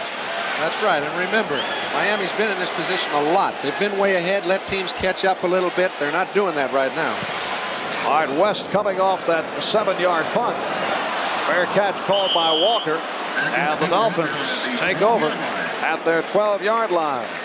Tomorrow, it's the AFC Divisional Playoffs. Chuck Noll bringing the Pittsburgh Steelers into Mile High to face the big play Denver Bronco defense. So it comes right down to the wire. Join NFL 84 with host Bob Costas. And we'll start your day with special reports and features all tomorrow beginning at 3:30 Eastern Time. Right here on NBC, the Steelers and the Broncos. The Orange Bowl in Miami, Florida. And Don Shula and his Dolphins in front of the Seahawks, 28-10, 39-yard punt by West. And Marino looking at a 1st and 10 from his 12. And he goes to the ground for Nathan. Out to the 18, Bruce Schultz, the outside linebacker, on the stop. Of 6 yards. So 2nd down and 4 off the 6-yard advance. Time running down in this 3rd quarter. And that is it at the end of 3. It's the Miami Dolphins 28, Seattle Seahawks 10. We'll be back after these messages from your local station. Tonight on Different Strokes, Arnold and Sam are trapped in a haunted house. Please don't let the casino go. Then on the 1-hour Gimme a Break, Nell finds love in New Orleans and Joey finds his long-lost dad. This is not your normal day. And Spencer's making big plans for New Year's Eve. That scares me. But his blind date could be the big problem. That scares me, too. Tonight. run mileage tests for 3 of America's highest octane gasolines. Amoco Premium Lead-Free wins because Amoco gets its high octane from pure gasoline, not from mileage-robbing ingredients that make the others run out of gas sooner. Pure gasoline octane is the reason high-performance Amoco Premium Lead-Free gives you the best mileage. We go that extra mile.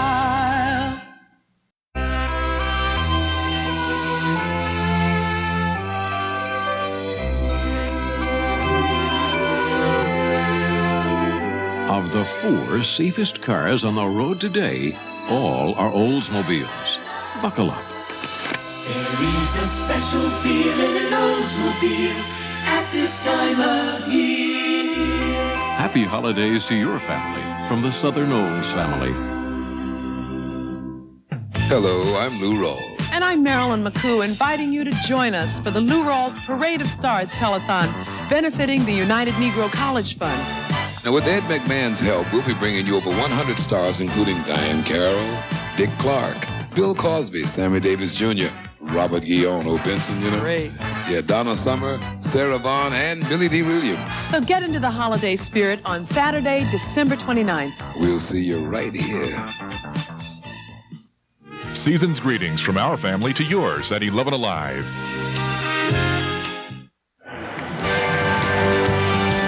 Today's game is brought to you by Today Chevrolet. See Today Chevy, drive Today Chevy, live Today Chevy. By Wang. Wang puts people in front of computers. And by AC Delco, the smart parts. With John Brody, I'm Marv Albert. We welcome you back to the Orange Bowl in Miami. 80 degrees on a beautiful sunshine day in the Miami area. And for the Dolphins, it has been all that sunshine as they lead the Seahawks 28-10, looking to avenge last year's playoff defeat a year ago to the day, just 2 days away, where the Seahawks knocked off the Dolphins in a surprise. Dolphins now just looking to maintain possession. Mark Clayton on the reception, hit out by Terry Jackson. You better watch that because that's closing in. He's let his opinion be known on 3 or 4 occasions. That time it wasn't that big a deal, and I think you'll hear Don Shula take charge of that situation. That is the second debate that Clayton and Jackson have had. Yep, well, take a look. Now, you make your own choice. Terry Jackson kind of throws him out of bounds, and it really wasn't a roughness play. He's looking at the official and can't get a call. I've seen 15 marked against teams that have thrown the ball like that. Well, Terry Jackson, an aggressive player, and Mark Clayton, as we heard on the pregame in his chat with Bill McAtee, a guy who does not back away, even from his quarterback, Dan Marino. And Marino able to complete in the open field, the tight end, Bruce Hardy, throwing some nice moves. And here we go. Keith Simpson got involved, as did John Harris, Kenny Easley. You know, Kenny lost his helmet on the play, and the game is getting a little frustrating right now for those from Seattle. But you know what? What really was indicating to me is Easley got beat. He got beat a little. He was trying to catch up with Joe Rose, who he thought the ball was going to. It was thrown to Hardy instead. But number 61 is down there trying to protect his tight end. That's Roy Foster, the guard. You see, when a man's 30 yards downfield and he's playing offensive guard, you see a team that's still after it. Third catch of the day for Hardy. 3 catches, 48 yards in all for the tight end, including a touchdown. And here's Nathan. Nice move. Close to the first down. Easley and Harris on the stop. So often when a game's 28-10, you see 8 and 9 yard gains by an offense that's starting to take control of the game, due mostly because the defense is trying to strip the ball. When you do that, you have to try and rip the ball out of a player's hands. This is Cleveland Green, who's done an absolutely fine job on Jacob Green, who we all know, and right there he caved him in, allowed Nathan to pick up 9. Cleveland Green has taken over for the injured Eric Loxo at right tackle. Second and about 1.5 yards. And a straight ahead move by Woody Bennett, and then some. tackled by Terry Jackson. First down, Miami. A 14-yard run for Woody Bennett. Seattle's pulling all the stops, trying to make a big play. If you lose a few yards doing so, that's the way it goes. This is a blitz. There's no defensive backs in a position to make the play. Now let's take a look at Kenny Easley. He's generally in a position to do some good from here. He's trying to get after whoever's coming his way. He overruns the play because he's in no position to make it. 2.5 gone by, fourth quarter. The Dolphins first down at the Seattle 25. And Marino overthrows Bennett. Linebacker Shelton Robinson on the coverage. So the second down upcoming. Marino has thrown for 3 to Cephalo, to Hardy, to Clayton. Nathan ran in from 14 yards. The Seattle scoring Craig to Largent on a 56-yard pass play and the 27-yard field goal by Norm Johnson. So the Dolphins with a 28-10 lead with 12 minutes and 15 seconds left in this fourth quarter. Moore to the left and Clayton right. And again to the ground, it's Nathan inside the 20. Easley on the stop.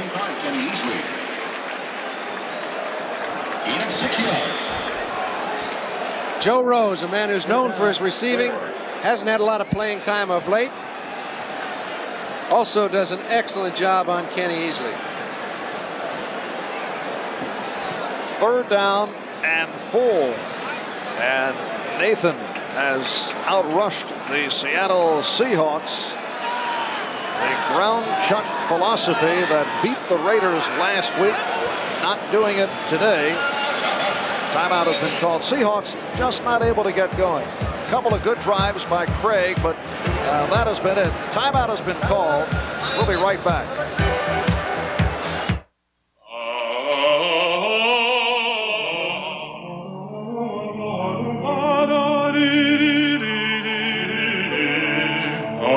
At Wang, we make computers that not only enhance individual performance, but work in harmony with one another and compatibly with our competitors to bring out the brilliance in all. Wang, we put people in front of computers. Today's Chevrolet invites you to take a close look at a new and different kind of sporty car. New Spectrum. Spectrum has a sportiness you're looking for, with an overhead cam engine, 5-speed gearbox, and rack and pinion steering. Yet Spectrum gives you outstanding gas mileage, plus a spacious interior and hatchback versatility. Take a close look at new Spectrum, the sporty car for everyday driving. Drive today, Chevy. Live today, Chevy. Chevy. The United Negro College Fund Telethon is in progress right now. You can make your pledge by calling 688-UNCF or 1-800-331-2244. See you after the playoffs. Pageantry of the famed Orange Bowl halftime. On New Year's Day, America loves its sports, NBC style. Tuesday right here on NBC Sports, Oklahoma and Washington in a game that could determine the national championship. Of course, folks at Brigham Young have their point of view, as do those at Oklahoma and Washington. Huskies will face a wishbone for the first time in many a year. Third down and 4 for the Dolphins at the Seattle 19-yard line. 11.5 remaining, fourth quarter. Marino with time. And Nathan not able to hold on. I think one of the real top features of Marino is that he really never looks at the scoreboard until there are only 2 or 3 minutes left. You'll notice none of his thoughts changed. He's still attacking the defense, even though he's got an 18-point lead. And you can hear the murmur in the crowd as Uwe von Schamann, who has been having himself a nightmare, missed his earlier attempt. So he's 9 for 20 on the season. He did miss from deep, missed from 43 in the first quarter. Well, it may not be too important right now, but it could be later in the year. 37-yard attempt. And he has it.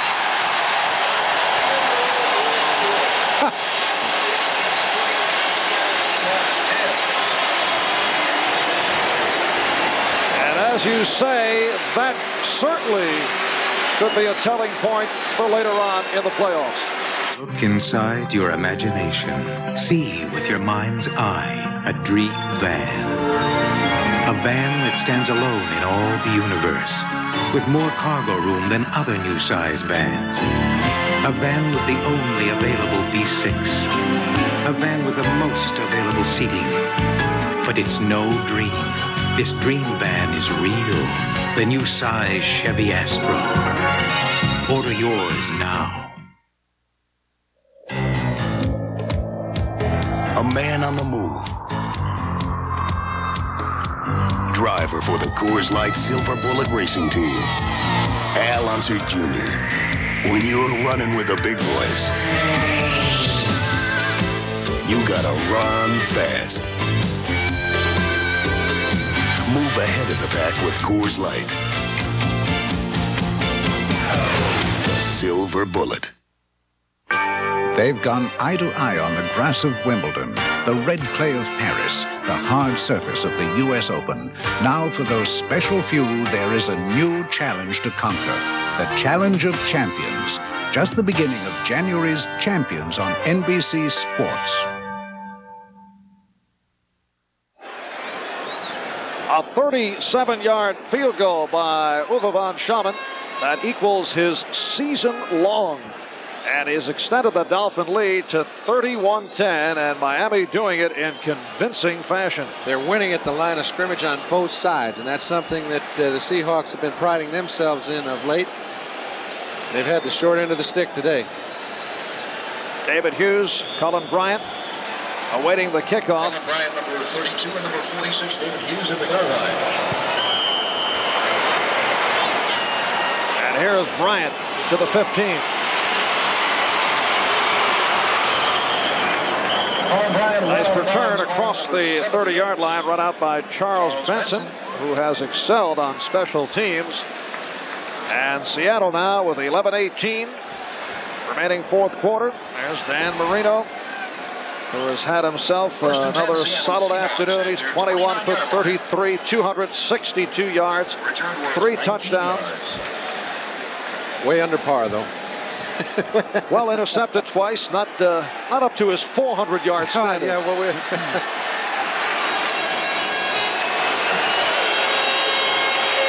Dave Craig, first down from inside the 30. And again deflected. And he is really having his problems getting those passes over the front three. Looked like Better's got a piece of it. Well, Betters gets real good surge, and then he stands around and makes it very tough to throw a screen over him. He knows where the quarterback's intending to throw the ball. You can tell by his eyes. And he's going right to that spot. He's been fortunate on 3 occasions, batting 3 of them back. Betters, Baumhauer, and Bocamper have been superb up front. Second down and 10. Now Largent out to the right. Craig looking that way. And just looking to get rid of the football. Hit Dorning, but stopped at the line by Mark Brown. A.J. Dewey. But they say, give me that football back. 1 yard. A.J. getting some playing time. Tickets distributed 75. It is a third down and 9. Actual attendance 73,469. 73,469. The crowd here at the Orange Bowl, 73,469. The Dolphins, incidentally, with a record of 31-7 in games that have attracted over 70,000 to the Orange Bowl.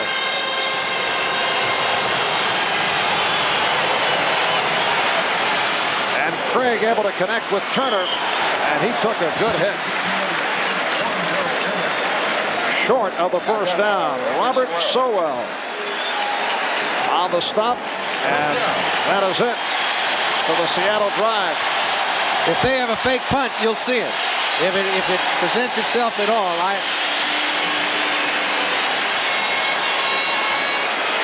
I've seen Chuck Knox teams attack opponents that they feel they have to play very well against, and this is one of them. And yet they haven't gone for a 4th and 3 on occasion. Toward the end of the half, they were reluctant to try and put some points on the board, and it surprises me. And here's Jeff West back at his 21. Got his ups and downs, couple of 50 pluses. He had a 7-yard punt. Now Fulton Walker. And the good coverage by the Seahawks, but I think Fulton feeling a little bit better than he did a year ago when he fumbled twice in the late minutes. Don Dufek leading that coverage. Timeout. We'll be right back. Some things look hard, but once you know the secret, they're easy. It's easy. Some people think financing a new car is hard, but it isn't. It's easy. It's as easy as GMAC. With GMAC, buying or leasing a new GM car or truck is easy. Ask your GM dealer and see how easy it is. Financing a new car may seem hard, but once you know the secret, It's as easy as GMAC. it's easy. It's Chevrolet's New Year Kickoff. Chevy dealers are kicking off the new year with their biggest and longest celebration ever. They're out to sell 175,000 cars and trucks by January 21st. Take delivery from a wide selection of Chevrolet's most popular cars and trucks by January 21st and make no monthly payments till spring with GMAC financing. And what's more, save up to $740 on specially equipped full-size pickups, up to $330 on celebrity sedans and wagons. Big savings, deferred payments at your Chevy dealers. Marv Albert, John Brody back at the Orange Bowl. 10 minutes remaining, 4th quarter, and what has been a overwhelming performance by the Dolphins. And remember, this is a ball club that had a host of questions the last few weeks, particularly concerning their defensive play. And I think they've answered those. I mean, their defense has had a 21-point lead now for 9 plays. They're still after it the way they were the first series of the game, and it doesn't look as if anything's going to change. And Miami back to the offense. First down, 34-yard line. Nathan and Bennett on the running back side of the pro set. Here's Bennett. Slashing his way up near the 40. Michael Jackson on the stop. Bennett and Nathan have done the job. Mark Clayton has had a standout day. 120-49, the Dolphins outrunning the Seahawks, who never did get going. Last week, you recall, Dan Dornick pulling the surprise career-high 126 yards, but not able to do it today. 2nd down and 5. And that's Clayton in motion. Woody Bennett has the first down across the 45. Well, these fellas offensively up front. Dwight Stevenson's had a big day. We haven't seen Joe Nash in the backfield making any of the plays that he's been accustomed to making throughout the year. And when you have an offensive line that's getting off on the ball the way they do, is taking charge the way they are, it's easy to run it. Take a look at Stevenson right now. Little slip block on Nash, then he goes right back out, handles Butler, and it's no problem. Dwight Stevenson, the man that Bear Bryant called the best center he had ever coached, and considered to be the NFL's top center. Here's Bennett. He slipped and able to regroup to the 49. Picked up 2. It'll be a 2nd and 8. Keith Simpson on the stop. You know, the Seahawks in the second half ran for only 11 yards. Well, when you're down as many as they were down, it's understandable. That and the fact that they're not moving anybody around up front. We're down to 8 minutes remaining in this 4th quarter, and the Dolphins with a 31-10 lead.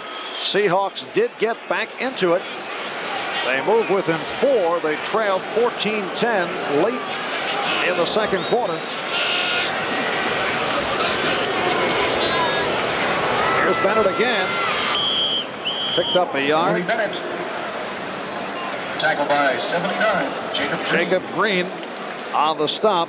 Not a happy man. Chuck Knox And the Seahawks, a dejected group, a different story in contrast to what took place here at the Orange Bowl a year ago when the Seahawks came in and defeated the Dolphins by the score of 27-20. When they needed it, they just haven't gotten the big play. Early in the first half, John Harris picked off 2 balls, looked like it gave him great opportunity. They were only able to convert 3 points from those turnovers, and I think that a turning point happened right about then. By Marino to the air, going deep. Terry Jackson on the coverage of Mark Clayton.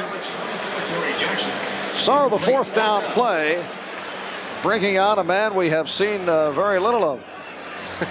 The punter, Reggie Roby. His hang time is measured at 5.3 seconds. But John, he claims he once hung one for over 6 seconds in practice. Do you believe this man? I'll take his word for it. He's shown me enough. Can you imagine to put one up for 6 seconds? Here's Easley awaiting the Roby punt. Roby back at his 35, his 3rd punt of the day. And not a great one. That time could not get it up in the air, but prevents the running back. Prevents the run back, and the ball spotted at the 16. It's a 23-yard punt. Seattle will take over with just under 7 remaining, 4th quarter. The Mercedes-Benz 190 class for 1985. So masterfully engineered that it can perform with the world's finest sports sedans, and that makes it exciting. Yet so conscientiously engineered that its feeling of sheer driving security is unique. And that makes it a Mercedes-Benz.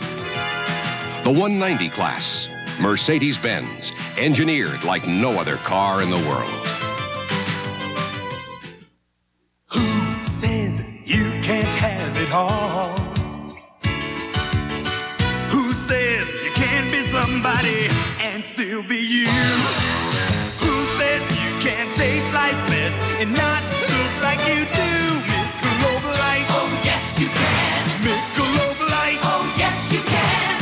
Michelob Light. Super premium taste in a less filling beer. Michelob Light. Oh, yes, you can. Have it all.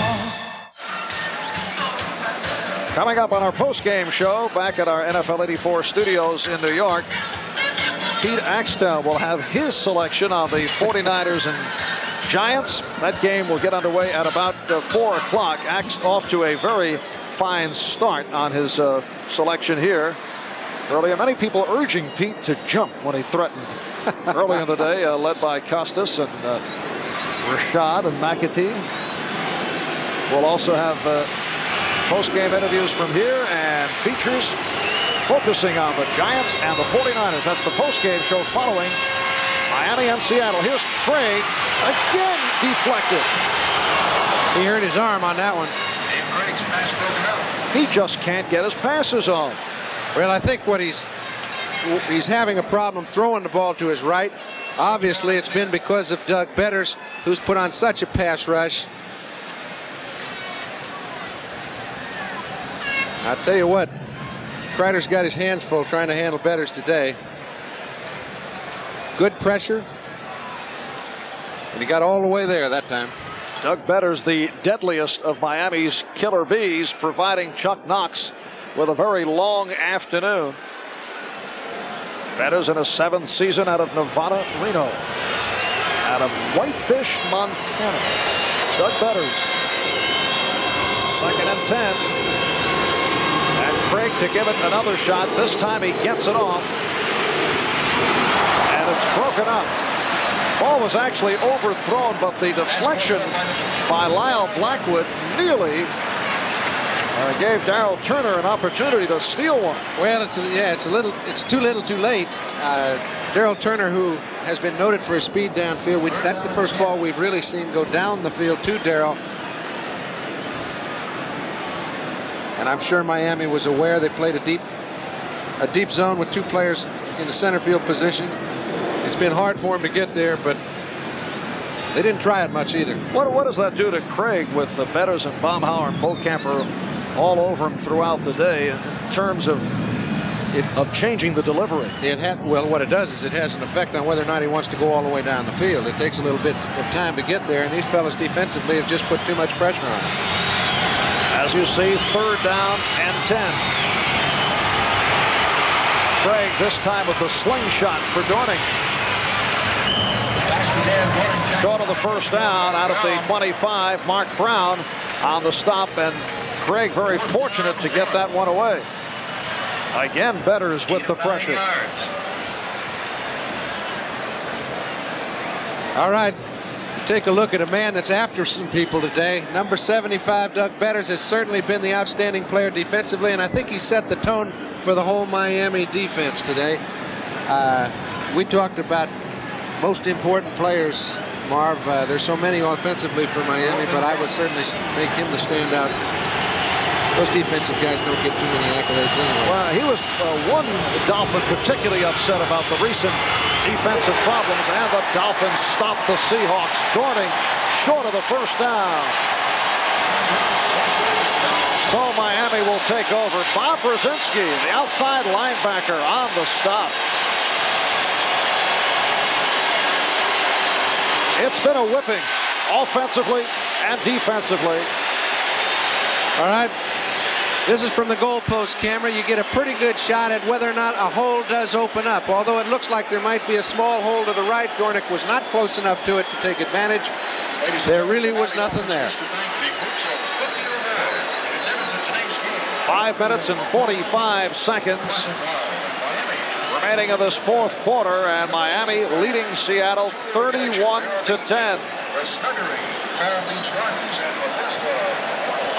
The Dolphins take over just inside the Seattle 25-yard line.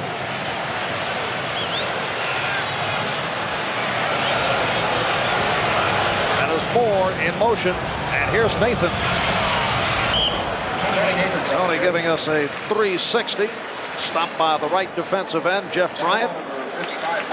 So for the Seattle Seahawks, a season that saw them go 12-4 to finish 2nd behind Denver in the AFC West. With the victory in the wild card over the Raiders last week, they made it 13-4. At one point, they won 8 straight games. And Tony Nathan hearing it from the crowd as he heads to the sideline. And I think we'll see Don Shula do some shuffling right here. Joe Carter, the rookie from Alabama, has come on. And Bennett could not get going, stopped by Michael Jackson. You know, I think you were mentioning Seattle Seahawks at one time had an 8-game winning streak. They were taken out of this ball game by superior play, both offensively and defensively, by Miami. Chuck Knox, the job that he did without one of the really supreme running backs in the game, Kurt Warner going down in the first game, was really beyond the call. I don't think anybody expected them to be in the playoffs when that happened to Kurt, and they are. And they've been winning despite the odds throughout the year, and they've had a fine one. And this man has been playing the hot hand in the backfield, and he's done it with the combinations of Dornick and Hughes and Eric Lane and Cullen Bryant, Randall Morris, Warner going down in that opening game, Paul Johns going down early. Here's the reverse for Carter. Stopped by Bruce Schultz. Joe Carter, 4th-round draft pick out of Alabama, playing for the first time this afternoon. Hasn't received consistent playing time. He actually has Miami's top 3 rushing games, but other times he's received very limited time. And here comes the relief man, Don Strock, to take over for Dan Marino. I think he's just holding. I think Don did not know whether or not he was going to go for the field goal, but hey, I've seen 3 touchdowns scored in less time than this. It does not look as though it's going to happen, but give Uwe another go. And this is another confidence kick he hit from 37. Earlier this 4th quarter, he missed from 43 in the 1st quarter. This again from 37 yards away. So much for confidence. The ups and downs for Uwe von Schamann continue. So he's 1 for 3 on the day, and he's now 10 for 22 for the season. What effect will this have next week? It's so far beyond what he would imagine to be his worst performance that you can't say much. I don't know whether that's going to hurt him next week. He's had a whole year of it. So I don't think that Don Shula has kept him from kicking when they were in an either-or situation, but Don certainly can't feel very strong about it.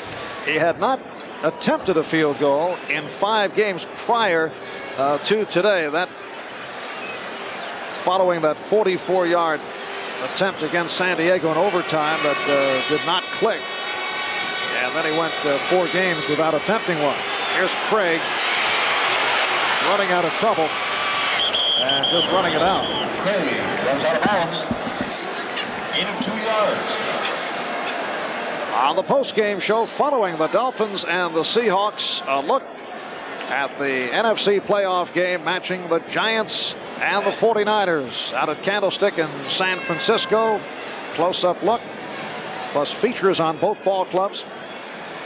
I tell you, it would take you about 4 hours to get a feature on the 49ers receivers this year, and some of the things they do. It's 15-1. I think it's gone kind of unnoticed, in a year when so many teams have been outstanding, but San Francisco is one of them. And the total yards tell part of the story. Craig unleashing, and Largent with the first down across the 35-yard line. Mark Brown on the stop. We're down to 2 minutes and 45 seconds remaining. Miami Dolphins will make it a overall record of 15-2. And Craig again hitting Largent short of the first down. And the Dolphins will face the winner of Pittsburgh and Denver. They will meet tomorrow in Denver. 3:30 Eastern Time here on NBC, getting underway with NFL 84. Closing in on 2 minutes remaining. And Craig connects with Scansy across the 35-yard line. A 24-yard pass play. And the Seahawks will have a first down at the Miami 33. 2 minutes and 7 seconds remaining, and a timeout has been called. So the Dolphins will host the winner of tomorrow's Denver-Pittsburgh game next Sunday, January the 6th, for the AFC Championship. A look back at the scoring with Miami in front by the count of 31-10. Johnson field goal, cutting it to 7-3. Cephalo from Marino. Miami with that 14-3 lead. Seattle coming back. Craig combining with Largent. 14-10 the score at halftime. And then the Dolphins broke it open. The tight end Hardy getting on the score sheet. 21-10 Dolphins in the third. They extended to 28-10 on that 33-yard deflected pass that was hauled in by Mark Clayton. And then Van Schamann hit from 37 to make it 31-10. And that's where we stand. Tickets cost $25 for sideline seats, $20. And the Seahawks will have a long plane ride back home to Seattle. There aren't any short ones, no matter how far they are, if you're on the wrong side of that scoreboard.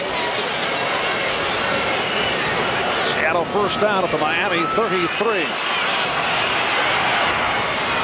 And it's Dorning who fumbles. Dolphin players indicating that they take possession, and they do. Charles Benson on the recovery. Second-year man out of Baylor who has played primarily on special teams in at left defensive end, and you'll see him pick it up off the fumble by Dorning. Yeah, this kind of incidental. Dan trying to make something happen, gets the ball batted away. And right now, here comes another one of those fantastic finishes.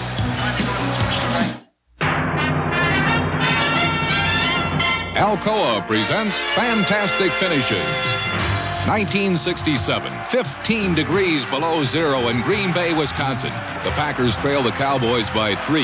The field is a sheet of ice as Bart Starr keeps the ball and sneaks into the end zone for the score. Who made the block that sprung him? Right guard Jerry Kramer against massive Jethro Pugh. The Packers win 21-17 and claim the NFL championship. Every time you enjoy beverages from aluminum cans, remember, those cans are worth saving. They can be recycled and made into brand new aluminum cans. So don't throw your aluminum cans away. They're valuable, but only if you save them.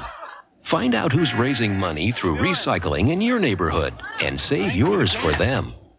Remember, recycling is another good reason to buy your beverages in aluminum cans.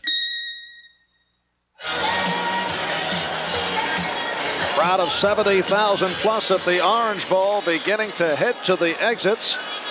Most of the folks here have enjoyed what they have seen. Coming up following the Dolphins and the Seahawks on the postgame, look at the 49ers and Giants. Stay with us. Remember, that kickoff will not get underway till just past 4 o'clock. Pete Johnson's and we'll take a look at both ball clubs. Pete Johnson on the carry. Sam Merriman making the stop. Miami congratulating each other on the sideline. And the Michelob Light most valuable player for today's game. There he is, Doug Betters. Outstanding play at the left defensive end. So Doug Betters of the Dolphins, the MVP, and Michelob Light will donate $1,000 to the United Way on behalf of the 7-year man from Novato, Reno, Doug Betters. The Dolphin defense turning it around here this afternoon. And Don Strock now running the ball club. Angry exchange between a couple of Dolphins and Seahawks. So there are the final stats on Marino. Just another day at the office. Not for Dan Marino a sensational day, but he threw for 3, picked off twice, 262 yards. And Don Strock, who was only 4 for 6 for 27 yards in relief of Marino, has come on. Strock is Miami's relief pitcher. He has spent his entire career with the Dolphins as the backup. His finest moment, that classic overtime playoff loss to San Diego 3 years ago. He brought Miami back from that 24-0 deficit, but right now just running the clock down. 20 seconds remaining.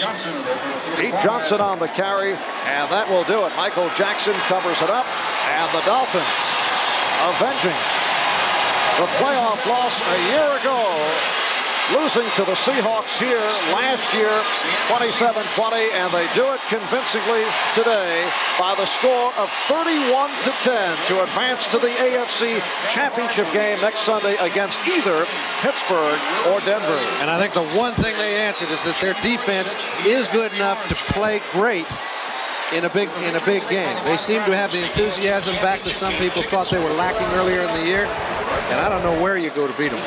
Well, they had the difficulties against the Colts and the Eagles. Against the Colts in the first half, and then they called that players meeting before the final regular season game against Dallas to clear the air, and they did come together against the Cowboys. Marino throwing for 3.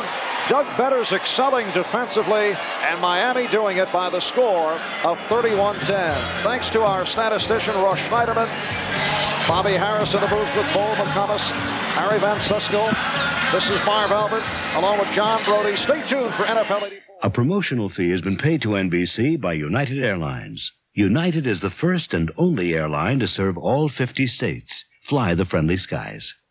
A promotional fee has been paid to NBC by Hilton. When American business hits the road, American business stops at Hilton, America's business address. Sunday, on an all-new Knight Rider, a deadly devil is out to destroy Michael. We're going for it. Can he survive a high-flying battle? Sunday.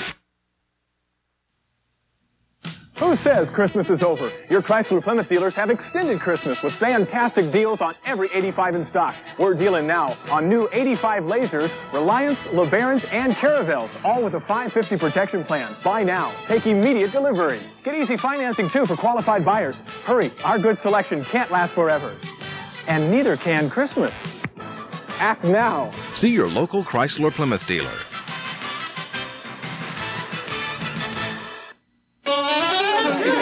Hope we're going to a New Year's Eve party. I'd prefer an office party. I want to go to a kid's party. McDonald's Chicken McNuggets 20-pack. Tender chunks of chicken. The life of any holiday party. How do I look? Delicious. Golden brown is your color. Whoopee! Let's go to a sleigh ride party.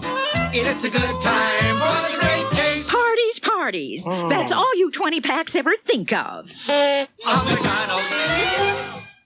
On March 26, 1985, members of our community will be honored by 11 Alive for their outstanding public service. We call them the ones who care. To nominate a special volunteer for this award, write 11 Alive, Community Service Awards, 1611 West Peachtree, Atlanta 30309, or call 873-9177. Star Trek Marathon, tonight at 2 on 11 Alive. By Simpson, it's gathered in by Clayton in the end zone, a 33-yard touchdown, and that play in the third quarter gave Miami a 28-10 lead and all but wrapped it up. Put it out of reach for the Seahawks. Miami goes on to win it 31-10. And this is the Budweiser NFL Report, brought to you by Budweiser. For all you do, this Bud's for you. Hi again, everybody. I'm Bob Costas, along with Bill McAtee and Pete Axthelm in New York. We'll be going to Ahmad Rashad for locker room interviews in just a few moments. Miami now counting this playoff victory 15-2 on the year, and they await the winner of tomorrow's Pittsburgh-Denver game at Mile High Stadium, and they'll take on that club in the AFC Championship contest next weekend at the Orange Bowl in Miami. Let's take a look at how they dispatched the Seahawks today, more than avenging their 27-20 loss of a year ago. The Orange Bowl, of course, was the scene of that loss in 1983. They reverse it this time around. It's Marino going to Mark Clayton for a 20-yard hookup, and it sets up a play a few plays later, which sees Tony Nathan go in from 14 yards out for the game's first touchdown in the first quarter. And after the Uwe von Schamann point after, it's 7-0 in favor of the Miami Dolphins. A Norm Johnson field goal of 27 yards cut it to 7-3. But back comes Marino on the pass to Jimmy Cefalo, one of the unsung receivers on the Miami roster, a 34-yard touchdown, and it's 14-3. Seattle climbs back to 14-10 before halftime. 56-yard pass from Dave Craig to Steve Largent. The veteran takes it in, and it looked like the Seahawks had a good chance at intermission, but it was all Miami in the second half. This is part of it. After a holding penalty kept the Miami drive alive, Bruce Hardy is on the receiving end of a 3-yard touchdown pass in the third quarter, and then Marino comes back on the play we just saw, his third scoring throw of the afternoon. Keith Simpson looks like he makes the deflection, but Mark Clayton, showing great concentration, stays with it. It turns out to be a 33-yard touchdown pass from Marino to Clayton, makes it 28-10. Von Schamann adds a field goal later. 31-10 is the final score. Unofficially, the stats on Marino. He completed 21 of 33, 262 yards, 3 touchdowns, 2 interceptions, both in the first half, both picked off by the Seahawks' John Harris. Dave Craig, on the other hand, was 20 of 34, 220 yards, did not suffer an interception, threw for 1 touchdown. But another key stat is this. The Seattle Seahawks were unable to sack Dan Marino all day. During the regular season, he was sacked only 14 times. The keys to that, this offensive line, left to right, John Giesler, Roy Foster, the All-Pro center Dwight Stevenson, the right guard Ed Newman, and Cleveland Green, the right tackle. Cleveland Green blocked Jacob Green today. John Giesler blocked Jeff Bryant, and their performances, as much as anything, giving Marino time, one of the keys to Miami's romp.